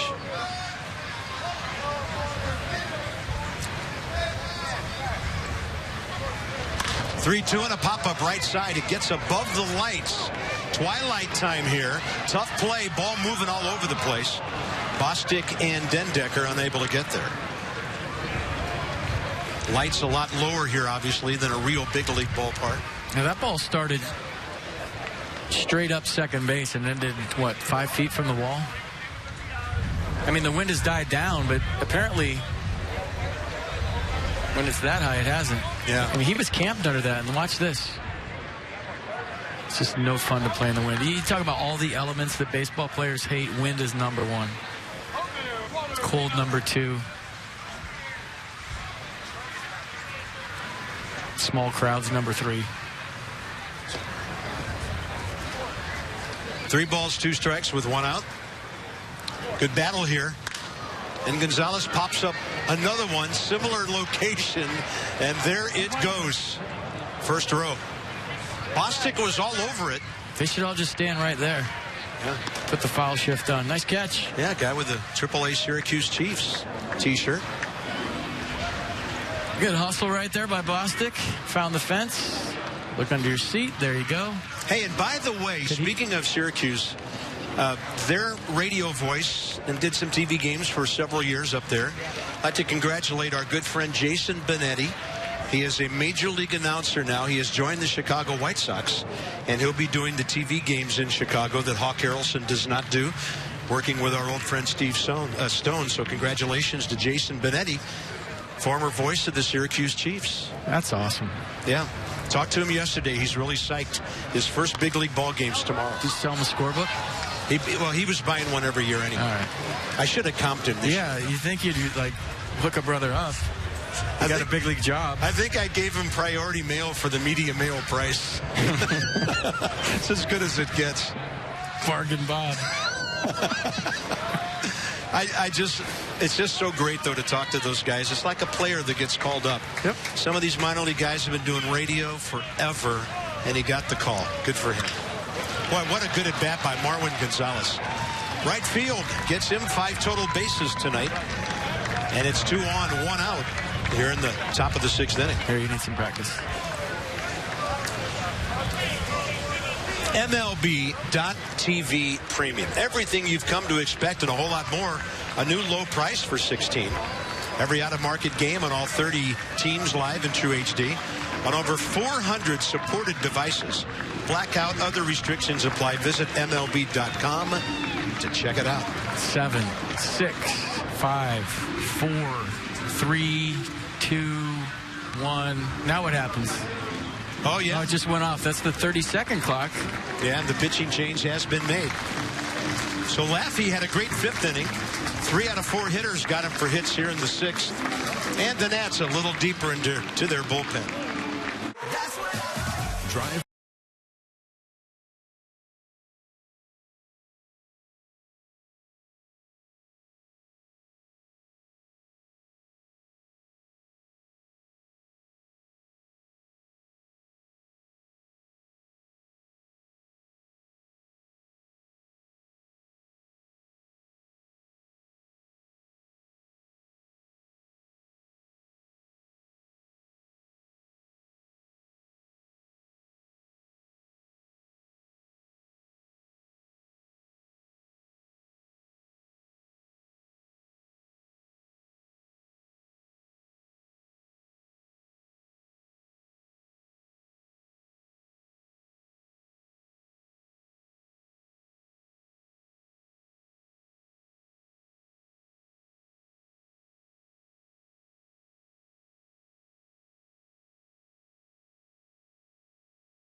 Welcome back to Space Coast Stadium.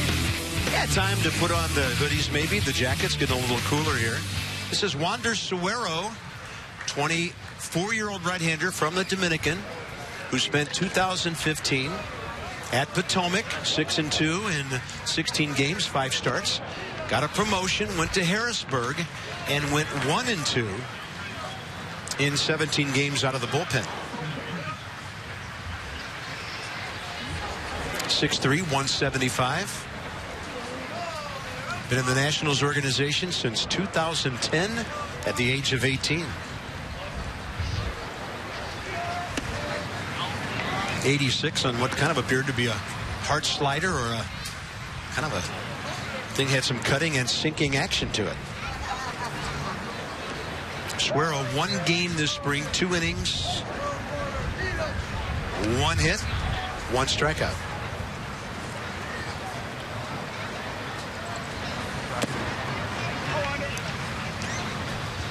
The hitter's John Kemmer. Late scratch was Colby Rasmus. Got scratched about a half hour before the game, and Kemmer came into play right field. he has popped up and struck out.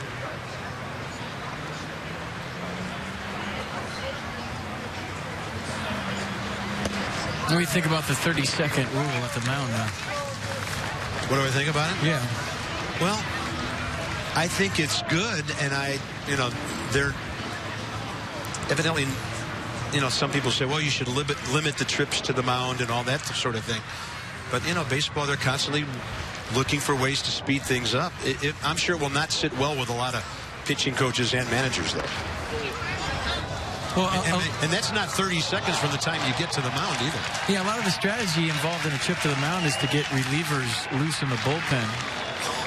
Sometimes you want to have a long chat out there, make the umpire walk all the way from behind home plate out to the mound to break up the rock pile so that you can get an extra 6-7 pitches for your reliever down the bullpen before you bring him in the game. Now that part of the strategy of baseball is gone. I'm all for pace of play and keeping the game moving. But there was a lot of tinkering with the rules. The double play rule this year that you have to be able to, you can't target a defender. You can still break up a double play, but you have to be within arm's length of the base. You can't roll over. You have to initiate a slide. Yeah. And in all honesty, that was not a slide by Chase Utley during the playoffs last year. I mean, he was jumping into the infielder, and that was an extremely dangerous play. And fortunately, player's okay at this point. Yeah. I think the game's always policed itself, and that's the part I love about baseball. And if somebody wants to go in hard, then the game polices itself, and you take care of that. I think there's an art to being a middle infielder, to getting out of the way of a slide, that you work on day in and day out about how to cross the bag, how to get air, how to leave your feet, know which runner's on first base, all part of the scouting report. Player X is going to come to get me. I know this guy's going to come to get me. I really got to clear myself. So there's so many little intricacies about the game of baseball that involve the pivot at second base that I hope are still in play, and that I hope middle infielders still have to work on, and that it's not just generic slide into second base like it's generic slide into home now. And I realize there's still a time where you can take guys out at second, but it just, I don't know. I feel like I guess I'm old school in that regard, where I really like when the game polices itself. Yeah. If you slide in hard to me, I'm going to slide in hard to you. And the middle infielder's always got the option of dropping down sidearm and throwing one low and making you get down earlier. And the middle infielder's always got an option of clearing himself and knowing the runner on first, like right now, is not being held by the first baseman and is going to get a better jump on a ground ball with runners on first and second. These are all things you have to think about as a middle infielder. This is not the ideal time to turn a double play if you're a middle infielder, simply because the runner on first base, the trail runner, is not being held on by the first baseman with runners on second base. So as a middle infielder right now, you say, okay, this guy's going to get on me quicker. He's got a bigger lead. He's going to have a more aggressive secondary. I really got to clear myself. And if that's a fast runner on first base, an aggressive runner, like, say, a Craig Biggio, as a middle infielder, I better get some air. I better clear myself. It's all part of the pre-pitch preparation that maybe is not involved anymore. I know I love keeping players safe, but I also love the game how it's been for 100,000 years. Ball ripped into right. They're going to send the runner because it's not that deep. And Dendecker, with the runner going right around Jose Lobaton, made a throw up the line, and quite a good base running play by Colin Moran. Is he okay? I think Colin Moran's limping off. He planted hard to get out of the way of Jose Lobaton. But a tremendous athletic play by Moran right here. Great throw. Coming up firing right here. Right on the money. One-hop throw. Watch Jose Lobaton kind of get caught up himself. Moran got caught up. Read the play. Stepped inside. Jose all locked up. Yeah. I think Jose thought he was going the other way, and then it was too late. So the ball beat the runner, but an outstanding maneuver by Colin Moran. 4-0 Houston. But you can see it. Like, when you told me about it, and I started looking at it, you realize. Nice play. Yeah, his dugout had him called safe. So 4 hits in the inning, 3 in a row, still only 1 out. Matt Duffy, the batter. Yeah. Infield still in. Front door breaking ball. But like while he's like taking kind of selling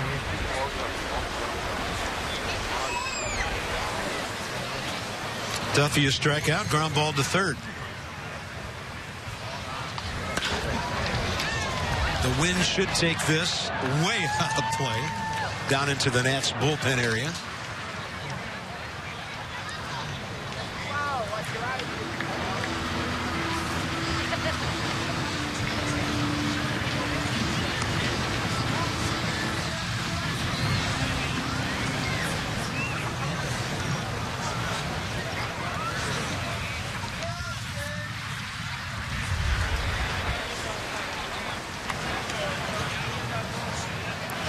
And now 1-2.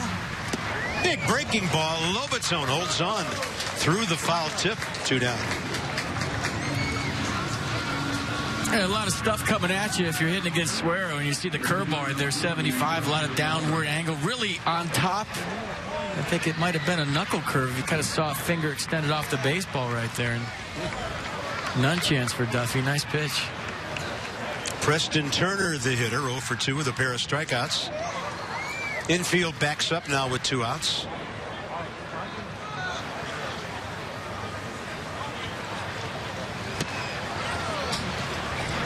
Kind of throwing that glove right at you.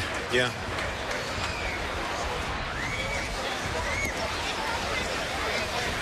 Be deceptive if you're a hitter and you see a pitcher throwing the glove at you, because what it does, it kind of hides the baseball and the release point. Anytime you have a guy that throws that lead arm right at you, the arm trails, it's tough to pick up the release point of the baseball. See that? And then the release point comes right out of that. Preston Tucker last year, 11 home runs at AAA, 13 at the big league level for Houston.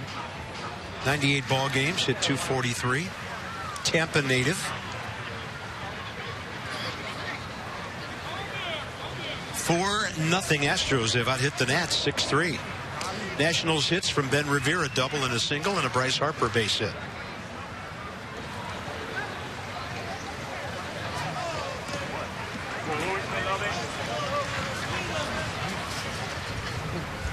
Good block by Jose Lobaton, keeping the runners right where they're at.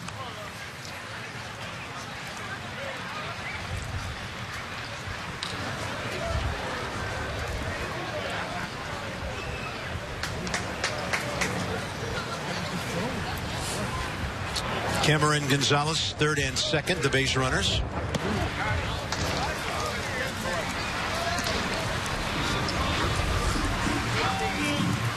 Just off the corner there. You see that glove come at you. There's the spike curveball. That one kind of backed up a little bit. Jose Lobaton trying to frame it up and buy a strike.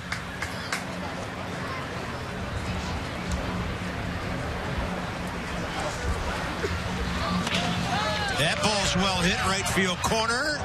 Little bit foul. Even some of the Houston minor league guys here look like the varsity because they're contact guys. They get the ball in play. Organizational philosophy. Yeah.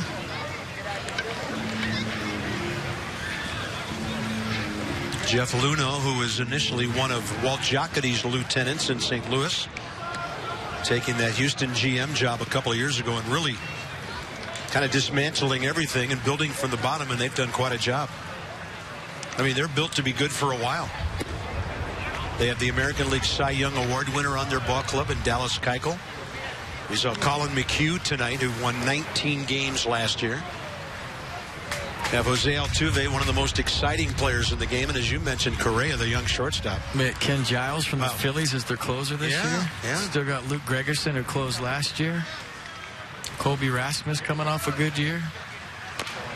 Luis Valbuena playing third base. Evan Gaddis is their DH.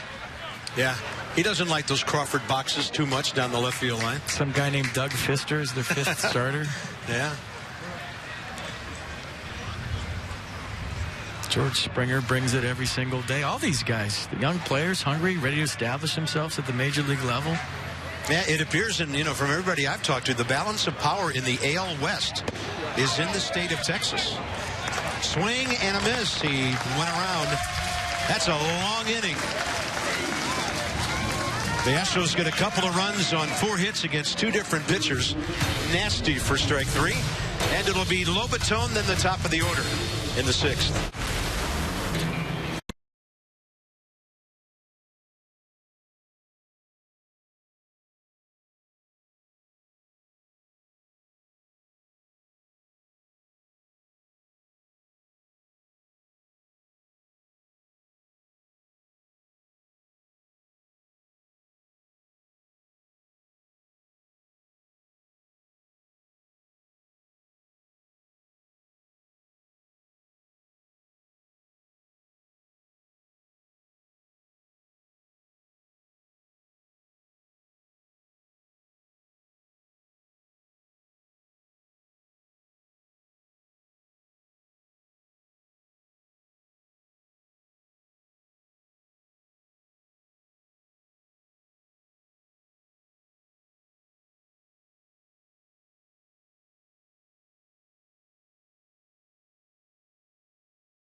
Flipping some burgers at spring training. On a beautiful evening here. 70 degrees now with 76 at game time. This is interesting, FP. You and I looked at this stat earlier tonight. 1 World Series teams out of all those that have enjoyed such great success over the last 4 years. St. Louis beaten by Boston 3 years ago. That's why the regular season's overrated. Get hot late, get in the playoffs, and go.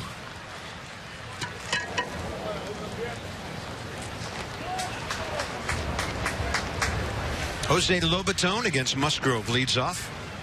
Bottom of the 6th.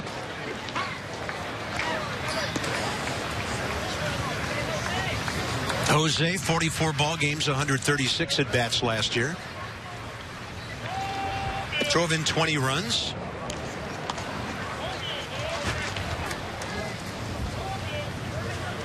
Lowest batting average he's really had it at the major league level, getting a lot of at-bats. But that's a picture perfect go the other way base hit swing right there. The Nationals have their 4th hit of the night, and it's the 2nd time they've had their leadoff man aboard. Yeah, I know everybody says he's in great shape. He's in the best shape of his life. It's so cliche in spring training, but just looking at Jose Lobaton today in the cage, he looks way more lean than he did last year. He looks like he's been in the weight room for sure. And he was hitting the ball with some authority to right field. So a nice night for Jose Lobaton, catching 5 innings and then get himself a base hit to end it. Nice swing, nice night. Thanks for coming. Go shower, maybe lift a little bit, and we'll see you tomorrow. Yeah, the speedy, and I mean fast, Tony Campana runs for him. He's having a nice camp. Made some nice plays in left field against the Astros the other day. Swinging the bat well. Could be a nice addition off the bench for the Nats. Good speed. Solid baseball player. Yeah, we saw him break in with the Cubs 5 years ago now. Big league time with Chicago, Arizona. The Angels didn't play last year. He tore up his ACL in February, and the White Sox released him in March. And then he actually reported to the Nationals here in Viera in August to get his rehab and a shot at a job here in spring training. Well, I've seen him a few times, and the wheels look good to me. Covering a lot of ground in the outfield. I've seen him run the bases. 211 minor league stolen bases. Chris Heisey, the hitter. Versatile guy who can move around, play different positions. He's 1 for 8 so far this spring. Heisey is 31 years of age. And he's been quite a pinch hitter for Cincinnati in recent years. Little time with the Dodgers last year. But since 2010, he has 40 pinch hits, number 2 in baseball, and has 11 career pinch hit home runs, number 1 of all active players.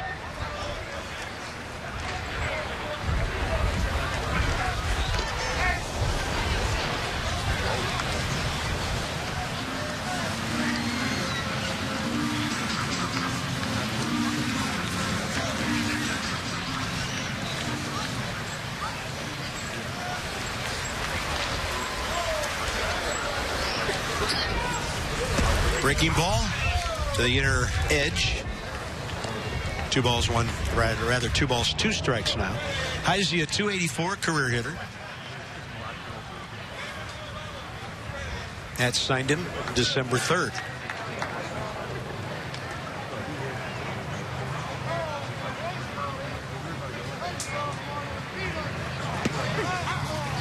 He's going to be punched out on that one, and he knew it, walking away. Second strikeout for Joseph Musgrove. That's for the first out here in the 6th inning. Next up, Chris Bostic. See, even though it's 6-0, you're down by 4. It's about, or 4-0. You're down by 4, bottom of the 6th inning. Excuse me.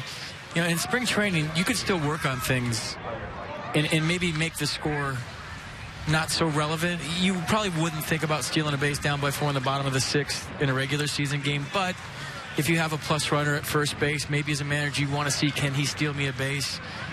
So you don't always play the score in spring training games if you need to work on stuff, and that's why you're here. And this one flared. Base hit to right. Took a funny hop on John Kemmer. And easily over to third base with his speed, Tony Campana. So the Nationals finally put hits together for the first time in this one. With Matt Dendecker next.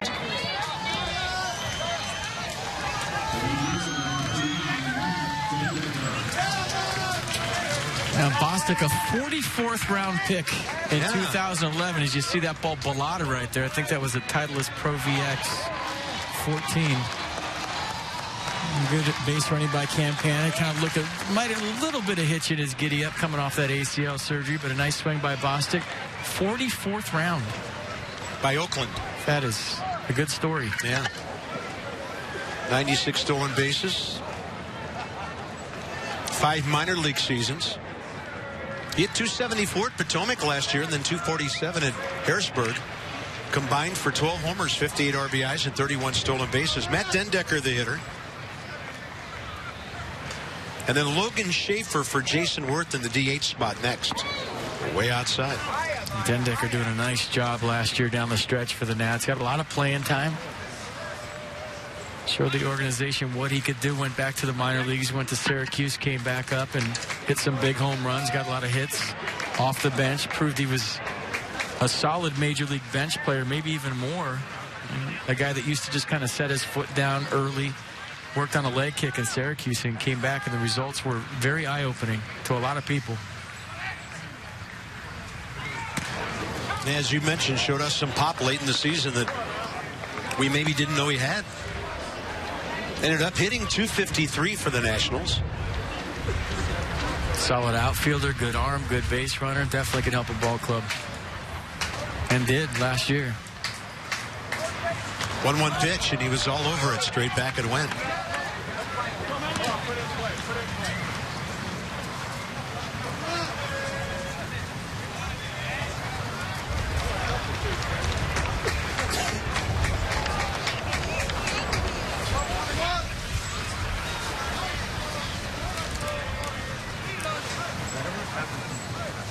Campana and Bostic, a couple of guys who can fly. Curveball way outside, 2-2.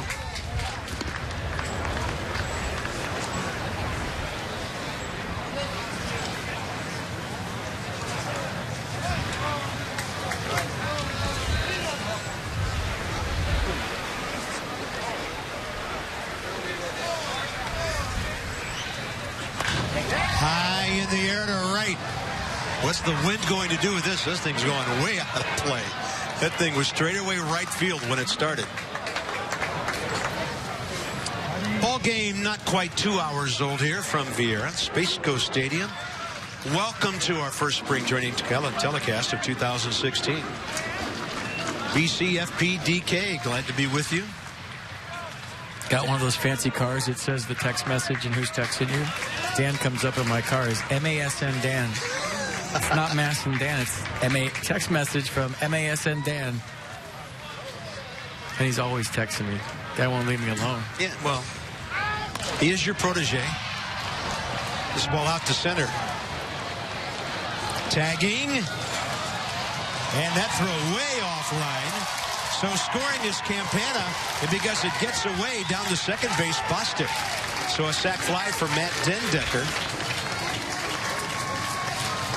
Solid at bat as he comes in for Worth and for Matt Dendecker, his second RBI of the spring. Yeah, shallow fly ball right here, but you put the ball in play with 2 strikes, good things happen. I don't think Dendecker thought it was deep enough, but Campana did, and that's all that matters. Good hustle play, scores, ball gets away, hits a bat. Bostic advances, so that might be an example in a 4-0 game. You don't tag up on a shallow fly ball. But Campana very aggressive, Bostic very aggressive. And a good at-bat by Matt Dendecker picking up the run. And next up in the DH spot will be Logan Schaefer. Originally drafted by Milwaukee, 3rd rounder in 08. last year, made the Brewers opening day roster, hit only .221, and then spent about half the season at AAA Colorado Springs. He's 29 years of age from San Jose.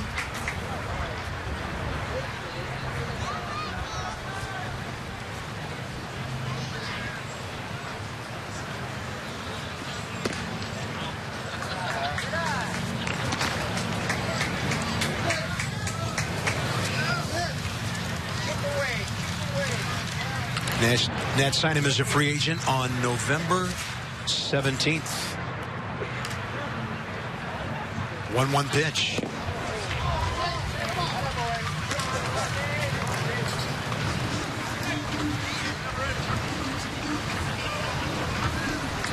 Long second inning of work now for Joseph Musgrove. At a 1-2-3 fifth.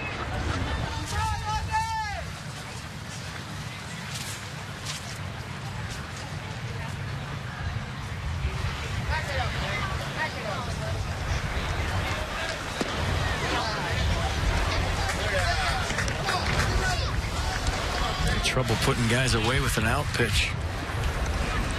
Kind of overthrowing that curveball at times. And maybe getting a little excited with 2 strikes.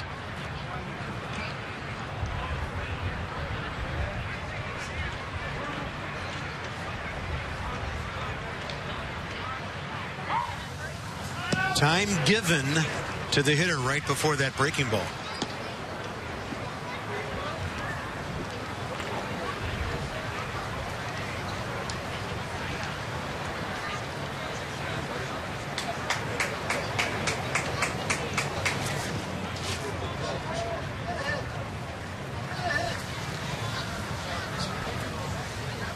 Two pitch.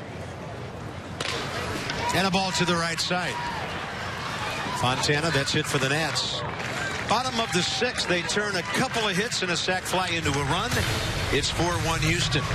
Nationals have a team store down here in Vieira as well. Give them a visit next time you come to Space Coast Stadium. Providing local service.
Here at Space Coast Stadium as we head to the top of the 7th inning. Bronson Arroyo delivered one of the positive aspects for the Nats so far today. 3 perfect innings, and Bronson just talked to reporters outside the Nationals clubhouse a few minutes ago.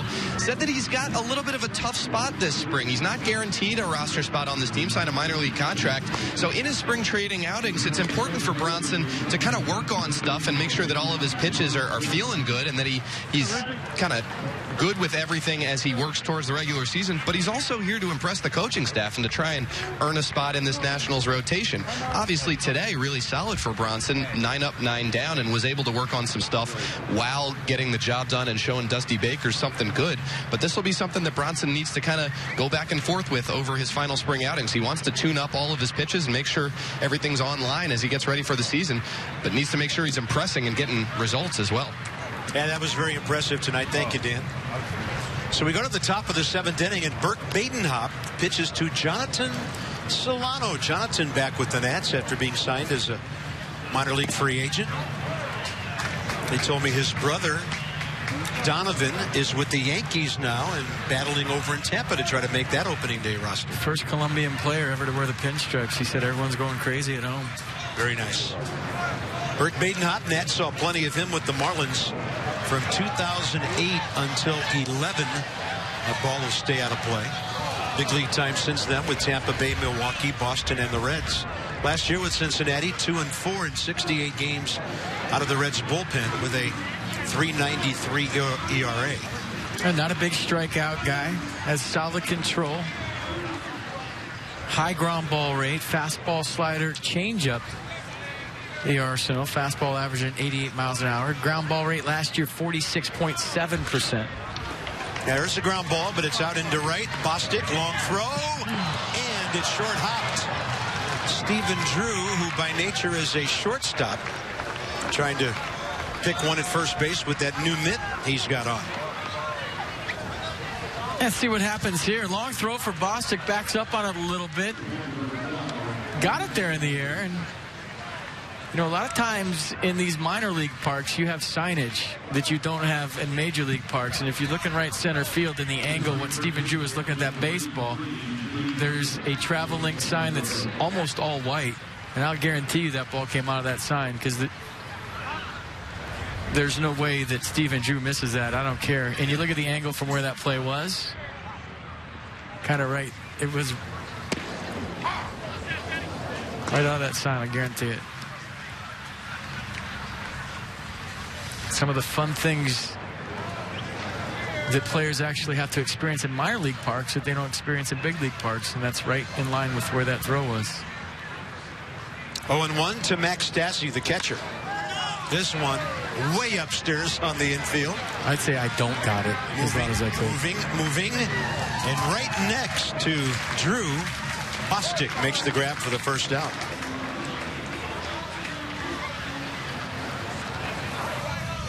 A little easier now. Wind still blowing, but nothing like it was earlier. And J.D. Davis takes over, pinch running at first base. You got it, Carp?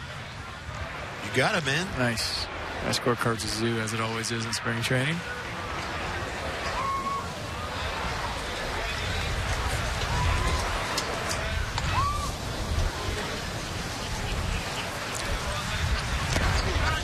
The hitter is Joe Sclafani,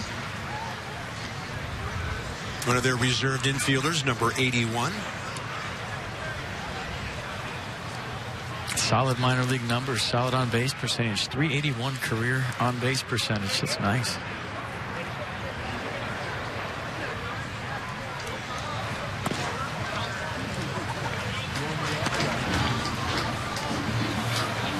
Do you keep your scorebook from spring training, or do you rip those pages out when the season starts? No, I leave them in. Do you know? Yeah, they're kind of practice games.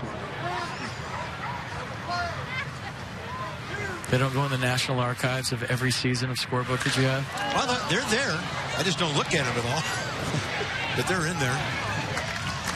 Left field, Chris Heisey took care of that too now. I figured, kind of get you back into the routine. I know you and I were chatting. It's just, after 5 months, it just feels kind of funny to be writing Revere, Murphy, Harper, Worth, Rendon, Robinson, Taylor, Espinosa, Lobaton in the book again, and entering the pitcher stats. It's like, hey, it's baseball time again. I guess it kind of sinks into me, really, the first time we get ready for a game like this. It does. It's good to be back. Tony Kemp is the hitter.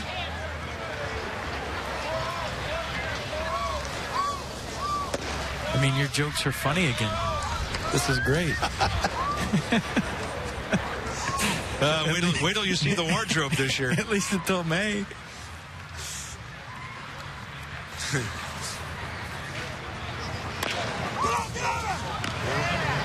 Can't pick your friends anymore until October. 7th inning stretch. I think we all need one right now, ladies and gentlemen.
4-1 Astros have out hit the Nats 6-5. Looks like Skoll, Drew, and Johnson would be the do-ups for the Nats in the bottom of the 7th. I know it's early, but the Hot Stove League is over. It's spring training now, so, fans are thinking about who's going to be in the ball club, who's vying for what. And I'm telling you, Pete, there are some established guys here. Stephen Drew signed a pretty nice contract with the Nats, so he's in the mix. Clint Robinson, what a year last year. Jose Lobaton, he might get a little competition behind the plate. Well, this guy right here. Yeah, he's good. And my telly's off a little bit. And this guy right here are starting candidates. That was supposed to be Michael A. Taylor. Yeah. And I'm not going to get into who's a bench guy and who's not, who's making the team and who's not. I never do that in spring training, let alone after 8 games. I won't even do that after the last game. That's for those guys to decide themselves. Davey Johnson they used to ask Davey Johnson all the time, who's going to be on your team? He said, I don't know, it's up to them. And that's how it goes. Good call. Great swing. Matt Skoll makes the big turn. See, he's on the team now. Face it. Been hearing a lot about Matt. 5 years in the minors, a .260 hitter. And by the way, that's the new pitcher, Chris Davinsky for Houston. But early attack by Matt Skoll, the 26-year-old infielder. We see him every year down here, and he looks the part. The body type, the swing. He's hit home runs on the broadcast we've done. We hear nothing but good things about Matt Skoll, and we continue to see him right there. Beautiful swing. One of the most intriguing pickups by Mike Rizzo during the offseason is Stephen Drew. With Ian Desmond gone, there was some conjecture, some wonder about the shortstop position. He only hit .201 for the Yankees last year, but he had 17 homers and drove in 44 runs.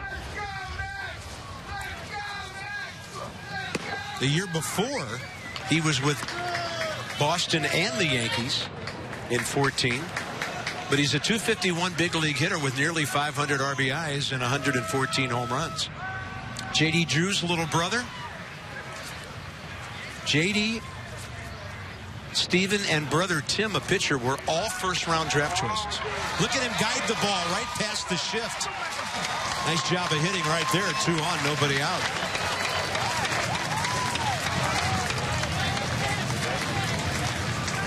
Next up is Reed Johnson.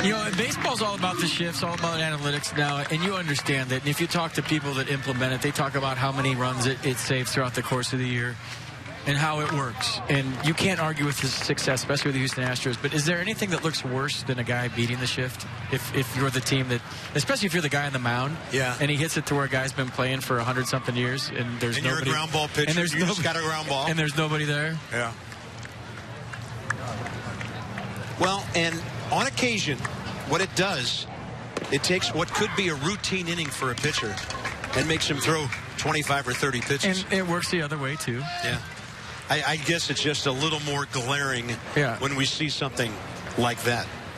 And Bryce did that on a number of occasions last year. He hit the ball harder than that. But, he'd often drive it into the corner for a double. So here's Reed Johnson coming back from those injuries we described, and then Trey Turner next.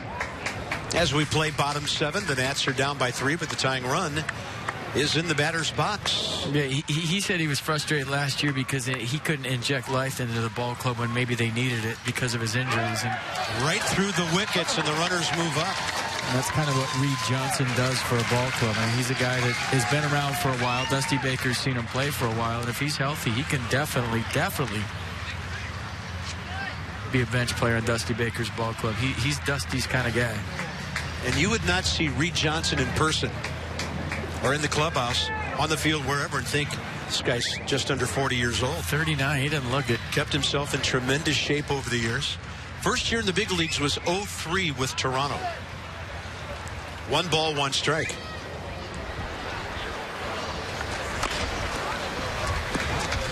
Plays hard. Dusty switches seats. He's down at the end of the bench. He got a rally going. The other end didn't work. Bunch of members of the Nats' new training staff there. Paul Lessard, the director of athletic trainer. Dale Gilbert, Greg Barajas, the trainers. John Sue, still on your left there, the assistant trainer. Matt Iden got promoted to strength and conditioning coach. That's a hard breaking ball down and in that just dove. And Reed Johnson able to do nothing with it. That'll bring in Trey Turner. So Dusty changes. He's staying there. Now he's got a rally going, 1 out. Pretty good curveball. He's still got a chance to pick up some runs, get in this. I felt like a new guy walking in the clubhouse today. There's so many new faces. Yeah.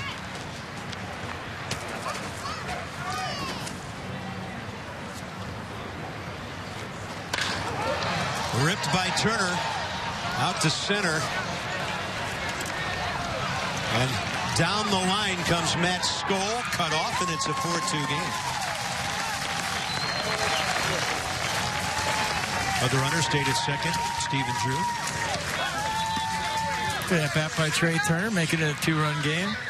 Yeah, that's his 4th RBI of the spring. Has only hit this spring a home run.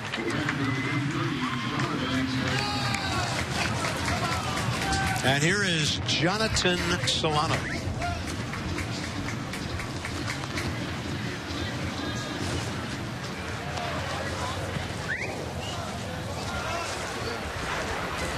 Jonathan was in the Miami organization last year. He had 228 at their AAA New Orleans.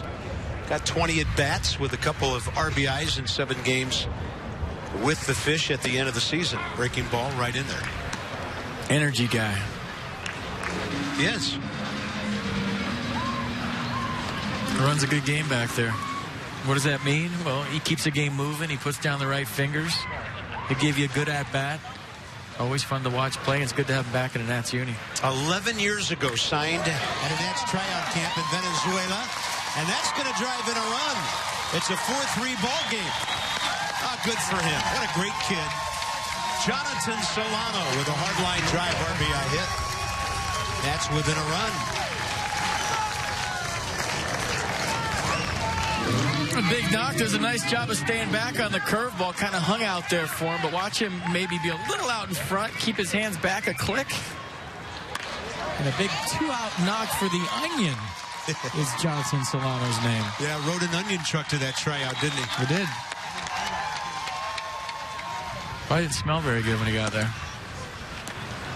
They knew he was coming. Chris Heisey, first at bat, called out on strikes. Last inning. So of the last 9 national batters, they've had 4 hits in 7 official at bats with a couple of RBIs on sac flies. Whoa, look out. Breaking ball that backed up on Chris Davinsky, who is 25 years of age from Long Beach, originally drafted by the White Sox 5 years ago out of Cal State Fullerton. Outside. If I remember right, when Chris Heisey's locked in, he hits the ball up the middle the other way. A guy that sprays the ball all over the field. He'll pull a pitch if he's ahead in the count looking for it. But I remember him doing a lot of damage against the Nationals when he was a Red going the other way. And that made him a good pinch hitter, didn't it? He's got the whole right side of the infield right now if he wants it. High in the air. Out of play. Not that easy to guide a ball over there, but there's a little shift on by the Astros, so he has the whole right side. And I've seen him hit a lot of ground balls to second base. Could be wrong, just going off the top of my head. Don't have the spray charts in front of me. Don't want them in front of me.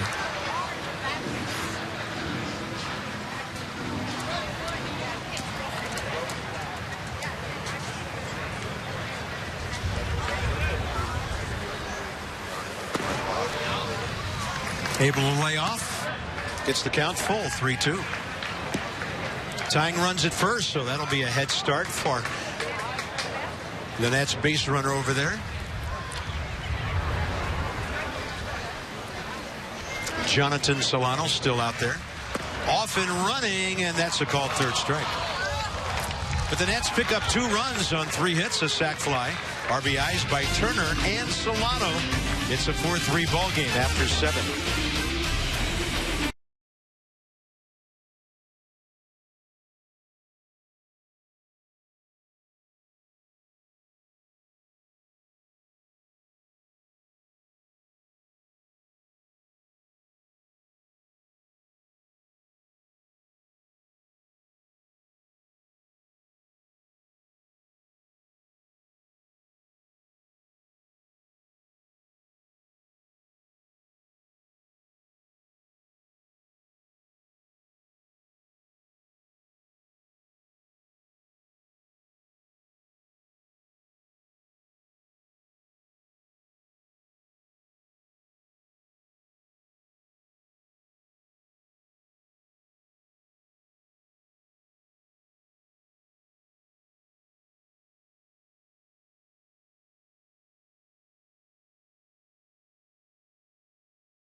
undivided telecast is presented by authority of the Washington Nationals and may not be reproduced or retransmitted in any form. And the accounts and descriptions of this game may not be disseminated without the express written consent of the Washington Nationals. Look at that crescent moon over Central Florida tonight. Well, now it's a smiley moon. No solar flares for this night game tonight. We got a matinee for you at 1 o'clock on Sunday. Cardinals will be here. And then back with you next weekend when the Mets come visiting for a Saturday game. The Wednesday after that, the Yankees are here. And then the Braves on Sunday, March 27th. Then we have the first of those 2 exhibition games. Friday, April 1st, 6 p.m. And then earlier in the afternoon, the next day against Minnesota. Before the Nats will open up in Atlanta. This is Abel de los Santos, 23 years of age. Originally signed by the Rangers 6 years ago. Nats saw him for a couple of ball games last year.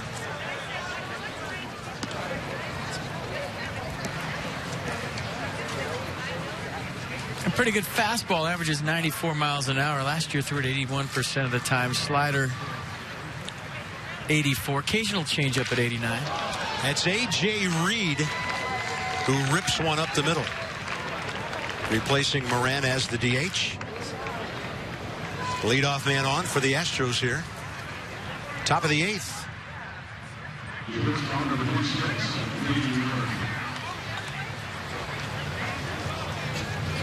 Danny Wirth, the shortstop, is next.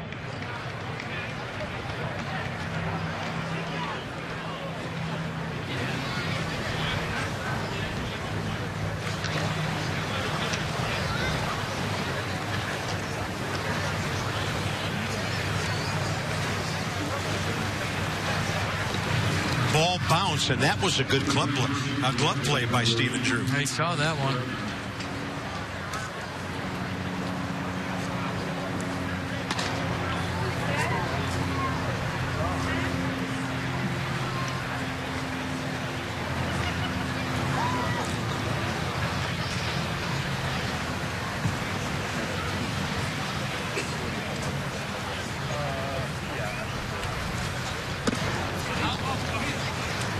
A little bit up, evidently.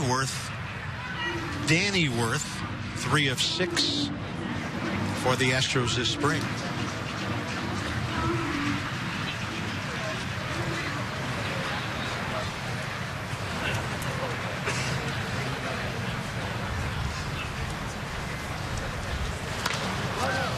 The way De Los Santos is coming set, it's almost like, hey, go in the stretch. Like he forgot to go in the stretch. It's so unorthodox the way he squares up the home plate before he comes set into the stretch that you're almost half thinking that he's in the windup out there with the runner on first. Look at this. Right? Except for the way his foot is on the rubber. Right. Yeah, he looks like he's ready to rock back. Steps forward with a count of 1-1 and throws the fastball by Danny Wirth.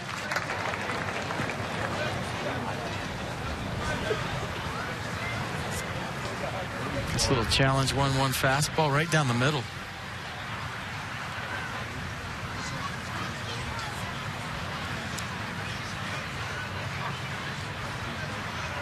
Couple of shakes. This looks funny, doesn't it? It's the way his diagonal right foot is on the rubber and he's square. It doesn't look comfy, but whatever works. You don't change a guy if he's having success.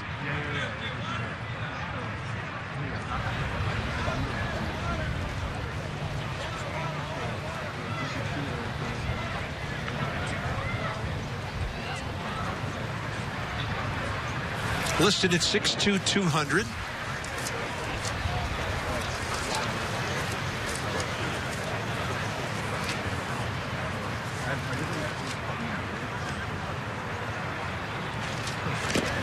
He spins a breaking ball in there that time. They got foul tipped.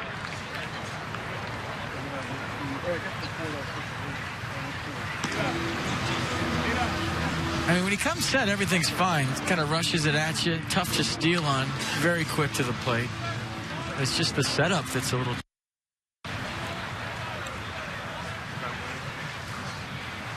Leadoff man aboard here. Nobody out, 8th inning. Ball ripped. Tough play in the breeze. Dendecker runs it down.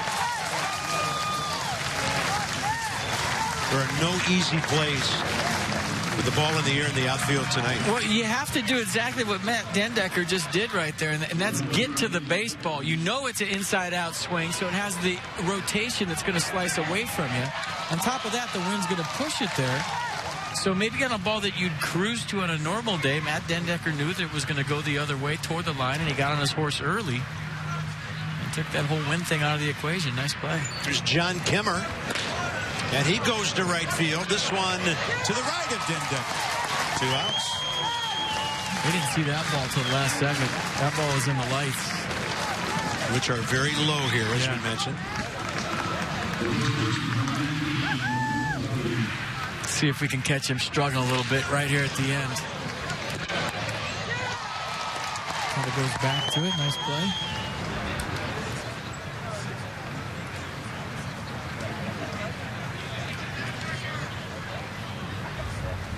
Matt Duffy, the third baseman, has gone all the way tonight. Breaking ball, Solano. He likes to bounce around back there. He brings a lot of energy behind the plate. Yeah, 1-run game. He doesn't want it to be a 2-run deficit. Keeping the runner at first base. Nice job. Scrambling after it. Keeps it flips the mask off. Checks the runner before he finds a baseball. Textbook. He looks a lot more mean with that beard, doesn't he? Yeah, I told him that during batting practice today. It's kind of scary.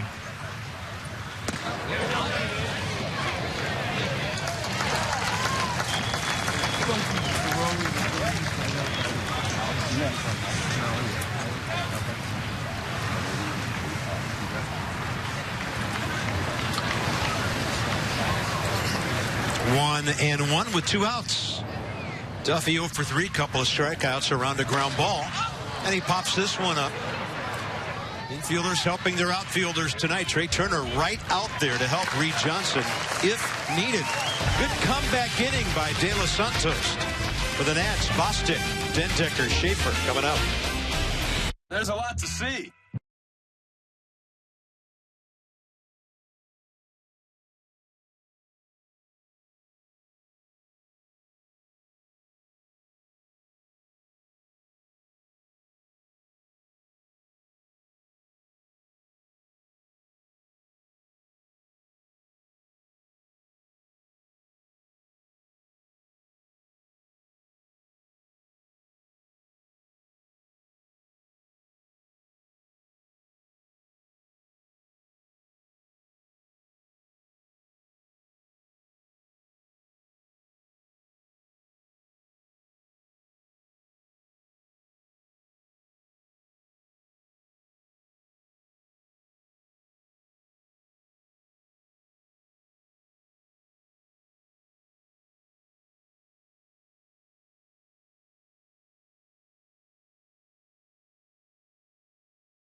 Check out the American flag cowboy hat right there.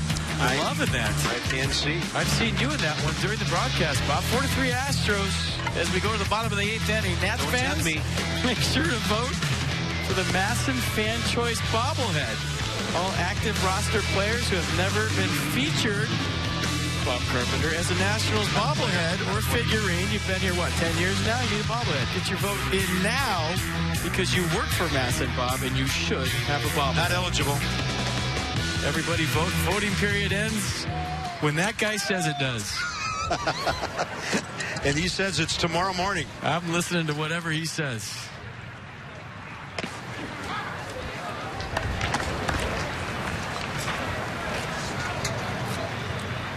Well, last time up, Chris Bostic flared one to right, moved a runner around that got the Nationals A run 2 innings ago. This one handled by the shortstop, Danny Worth, for the first out, bottom of the 8th. Matt Dendecker should get a nice greeting from the fans after his good, solid defensive inning in the 8th in right field. And then Logan Schaefer scheduled after him as the DH. Chris Davinsky still the Houston pitcher here. Their starter, Colin McHugh, still stands as the potential winning pitcher. If you got home a little late from work and weren't able to see the first couple of innings, Bronson Arroyo was brilliant tonight. 3 hitless innings. Didn't walk anybody, struck out 3, 43 pitches, 30 strikes. Reminded me of another 61 I've seen in a Nats uniform. Levo? Yeah. It's similar. Levo's not body type. Stuff. Yeah, but you know what? Levo, he wore a really baggy uniform. He wanted you to think that. Yeah. I've seen the guy swing a golf club and do some other athletic things. He could swing the bat. He's a great athlete. He just wanted to fool you.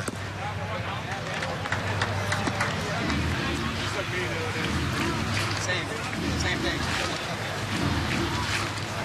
Dendecker had that sac fly 2 innings ago to get the Nats on the board.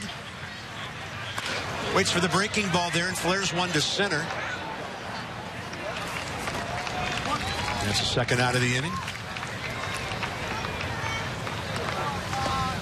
That ball was handled out there by... What do you got? Andrew Appland. Nice. I think. I'm going with it. Whatever you say, partner. I wish they'd put numbers on the front of the uniforms in spring training. There's Logan Schaefer. They don't have that, but you know what state they're in. And they brought back, as you can see, just a little hint of the old rainbow colors on the Houston uniforms. Back in the day when, before then, when they were the Colt 45s and then the Astros. These are the original colors. They were navy and orange when they were born at old Colt 45 Stadium before they moved into the Astrodome. Can you imagine outdoor baseball in Houston for a couple of years before they went indoors? Did you do a game in that ballpark? No, I never did. That was before my big league career started, but they say that there are still several vendors they haven't found that were carried off by mosquitoes. There's the state we're in. That's cool, huh? Just in case you don't know. Yep, there it is, too. FL. We're in the state of Fort Lauderdale. Wow, what a good swing by Logan Schaefer. Just reached out, guiding that ball into right field. So Matt Skoll, who hit the ball solidly for a hit last inning, will bat right behind him. Nats have 9 hits now. He'll change up, kind of fading down away. Stayed through it nice. Watch him really go down there, dig this out. Out in front, not a problem. Base hit, not a problem.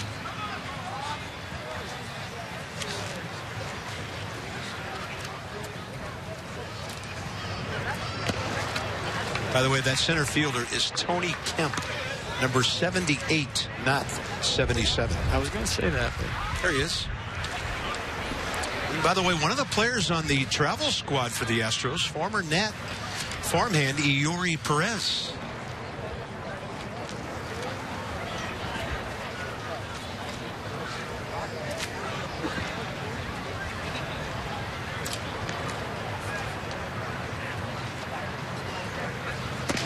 Look out, Matt.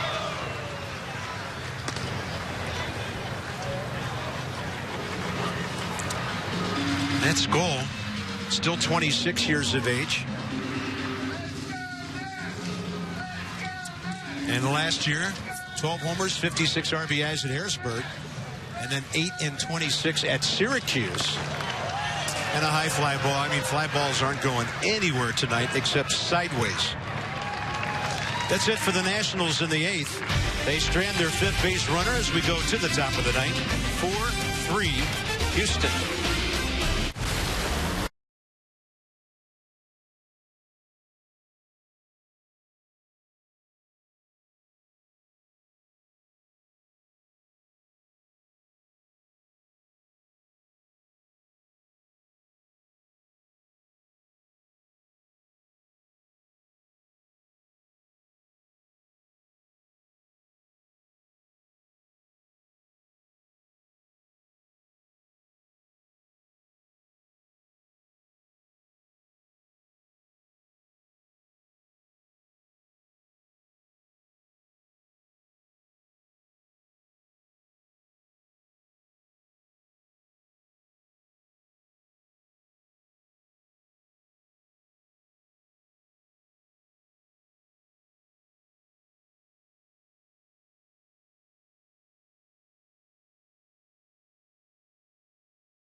about a game summary as this one cruises into the top of the 9th inning? 4-3 Astros. We're going to show you a couple of runs the Nats scored in the bottom of the 7th inning. Matt Skoll getting started with a base knock to right field, and Stephen Drew beating the shift. A little trickler into left field, and then Trey Turner with a deep sac fly to center field. That scored Skoll, and then the Onion, Jonathan Solano with a 2-out knock to score Stephen Drew, and that's making a 4-1 game, a 4-3 game as we go to the top of the 9th. A.J. Cole gets the call for the Nats. Stats from last year, high ERA. And this ball high in the air, left side. Wind is going to blow it out of here.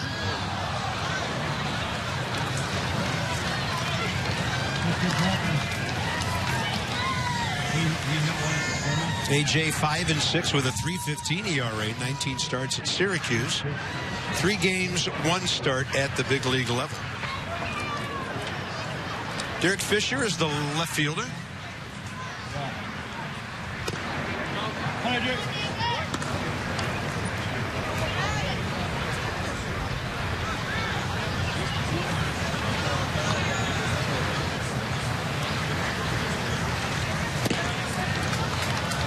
Look at sink right there by Cole. Let me look at his pitch types. He's known for the sinker. It averages 90 miles an hour. Slider, 81.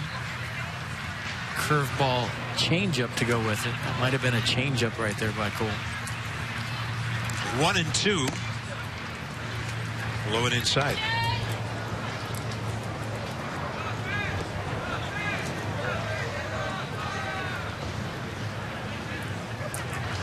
I saw an interesting story on Mike Maddox. You know, the Rangers let him go. Their ERA was up a bit over the last year or two.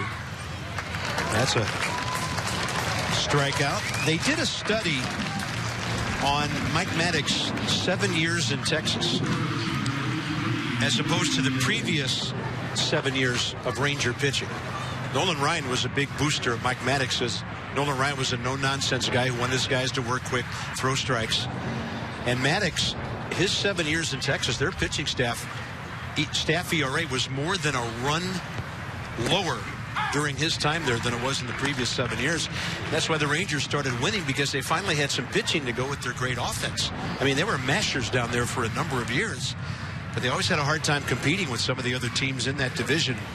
And Mike Maddox, in a place known as a hitter's haven, and Ian Desmond will probably hit some long-range bombs down there. He did a great job in Arlington, Texas. Well, he believes in pitching to your strengths. And it kind of goes back to what Max Scherzer was saying earlier. Just get a new set of eyes and somebody maybe seeing something in your delivery that hadn't been seen before. But, you know, getting back to Steve McCatty and his tenure here with the Nats, I thought he was the most underrated pitching coach in baseball. He did such a great job with the pitching staff here. He's such a knowledgeable pitching coach. And we always want to wish Steve McCatty well, and it was weird not having him here today. I'm personally going to miss him. Absolutely. Because he's a wonderful human being, even more important than what a great pitching coach he was as a Washington National pitching coach. But, you know, it's a new day. It's a new era. Like we said, we felt like we were new guys here today, and Mike Maddox gets it. He's about attacking the strike zone and pitching to your strengths, not so much the hitter's weakness. Chris Bostic takes care of that, and it's 2 outs here in the 9th. With their catcher Roberto Pena coming up. A bunch of guys are gone from last year. Jordan Zimmerman to the Tigers as a free agent. Doug Fister to these Astros. That's a good team right there. Stammen to the Indians. Drew Storer in Toronto. Ian Desmond to Texas. Escobar to the Angels. Denard Span to the Giants. And what a nice contract Denard signed with San Francisco. Sprinkling a few other players, I could win with that ball club. Strike call. On a fastball. Speaking of Ian Desmond, we're going to miss him too. Jordan Zimmerman as well. All those guys that we just mentioned. Denard Span, all Craig Stammen, Doug Fister, class individuals. Drew Storn. If I'm leaving somebody out, I apologize. You know, we grow close to these guys. We spend 6-7 months with them every single season. And one of the pleasures of our jobs is getting to know these guys as people, not baseball players. Yeah. And those are all good people we just put on the screen. It's only a matter of time before Giants fans fall in love with Denard Span. If he's healthy, he's going to have a great year. And the Rangers are planning on playing Ian Desmond in the outfield the entire season. He's done a good job. Returns are, he's doing well out there. Nobody's going to run on him. He's going to have the strongest arm in left field in all of baseball. And the ball flies in Arlington to right center, and that's one of Ian Desmond's strengths, is hitting the ball that way. So he should have a monster season there. 2-1 and it's fouled away. So our best to Ian and Chelsea and the boys. Great family, and hopefully they'll settle into the Metroplex. Arlington right between Dallas and Fort Worth. Is that like the name of their condo, their apartment, Metroplex? No, that's what they call the whole area. Right.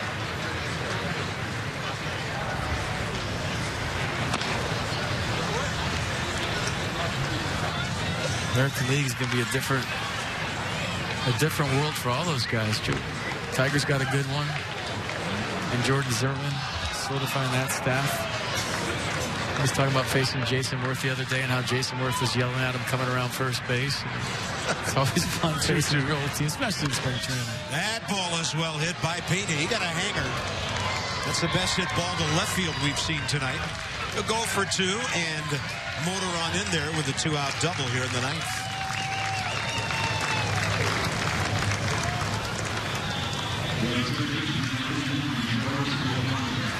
Joe Sclafani, the second baseman, will be next. And they'll run for... No, they won't run for Pena. He's just giving his gear to Gary Pettis, the third base coach. Well, that's a compliment to Gary. That you thought he might have been a pinch runner. I thought Gary was coming into pinch run. He looks like he could still get it. Doesn't he look great? Yeah, he could cover some ground in center field. And their other coach on the first base side, former Oriole Rich Dower. Jim Palmer told me a great story about Dower and Earl Weaver one time. Maybe for a later inning. 1 pitch, and we're into the bottom of the 9th. Save that one for the postgame show that we're not doing. So long, everybody. Oh, wait, 3 outs to go. For a limited time at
Astros 4, Nationals 3. One of these ball clubs will be 7-2 after tonight.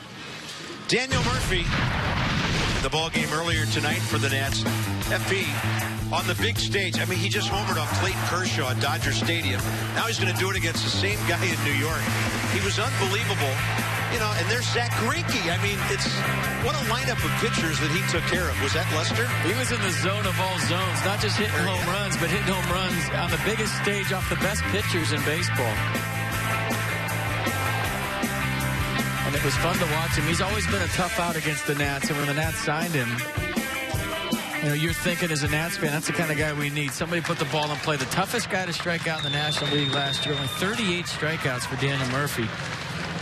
So a guy that's going to fight you, is going to stick his nose in there when he's locked in, do things like that. I don't know if he'll ever be locked in like that. Like, you don't know that, but it's hard to imagine being in that kind of a zone where the game's just moving slow. You're seeing beach balls.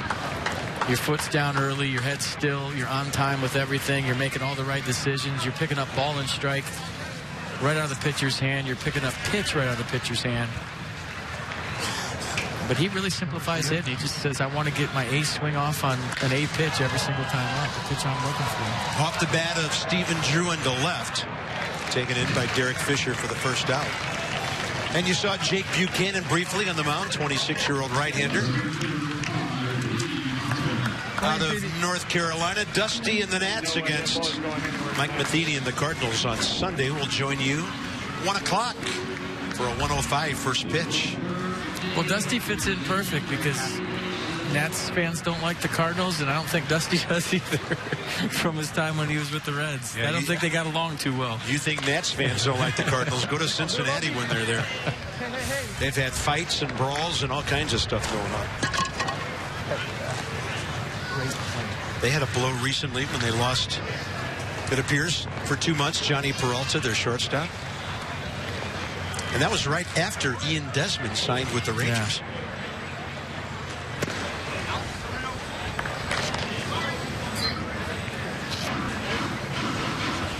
Reed Johnson struck out swinging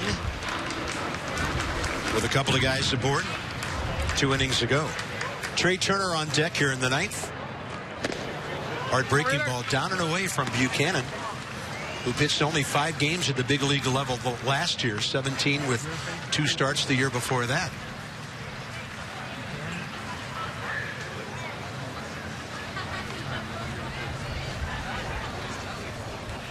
Eighth rounder by the Astros 6 years ago. Got a good breaking ball, tough on a righty. Johnson down to first, and Pena throws him out 2 down.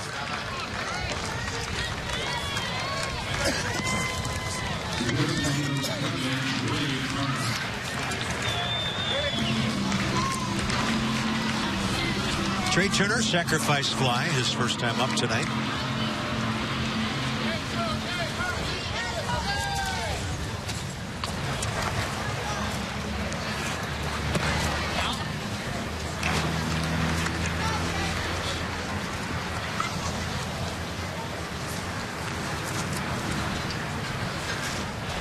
If this were a game that counted, this would be a big at-bat. Because a guy like Trey Turner gets on the bottom of the 9th. Turner the burner? Mm-hmm. So if he does get on here in a 3-0 count, look for him to steal early.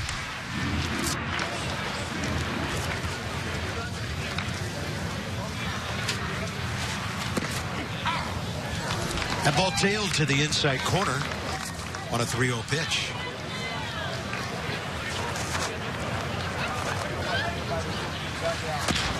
Chopper, they'll have to hurry to get this guy. The pitcher, the only one who could do it, and he got him to end the game.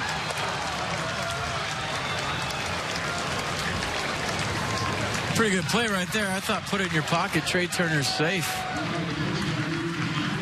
And it was weird. The Astros just stood around like they didn't know the game was over. But it is, and the Nats lose 4-3. Outstanding play by Jake Buchanan to end the game, and the Nats go to 6-3 on the spring. Astros improved their record to 7-2. For FP and Dan, I'm Bob. Hope you enjoyed it. Nice to visit with you. It'll be a day game on Sunday when St. Louis is here at 1 o'clock.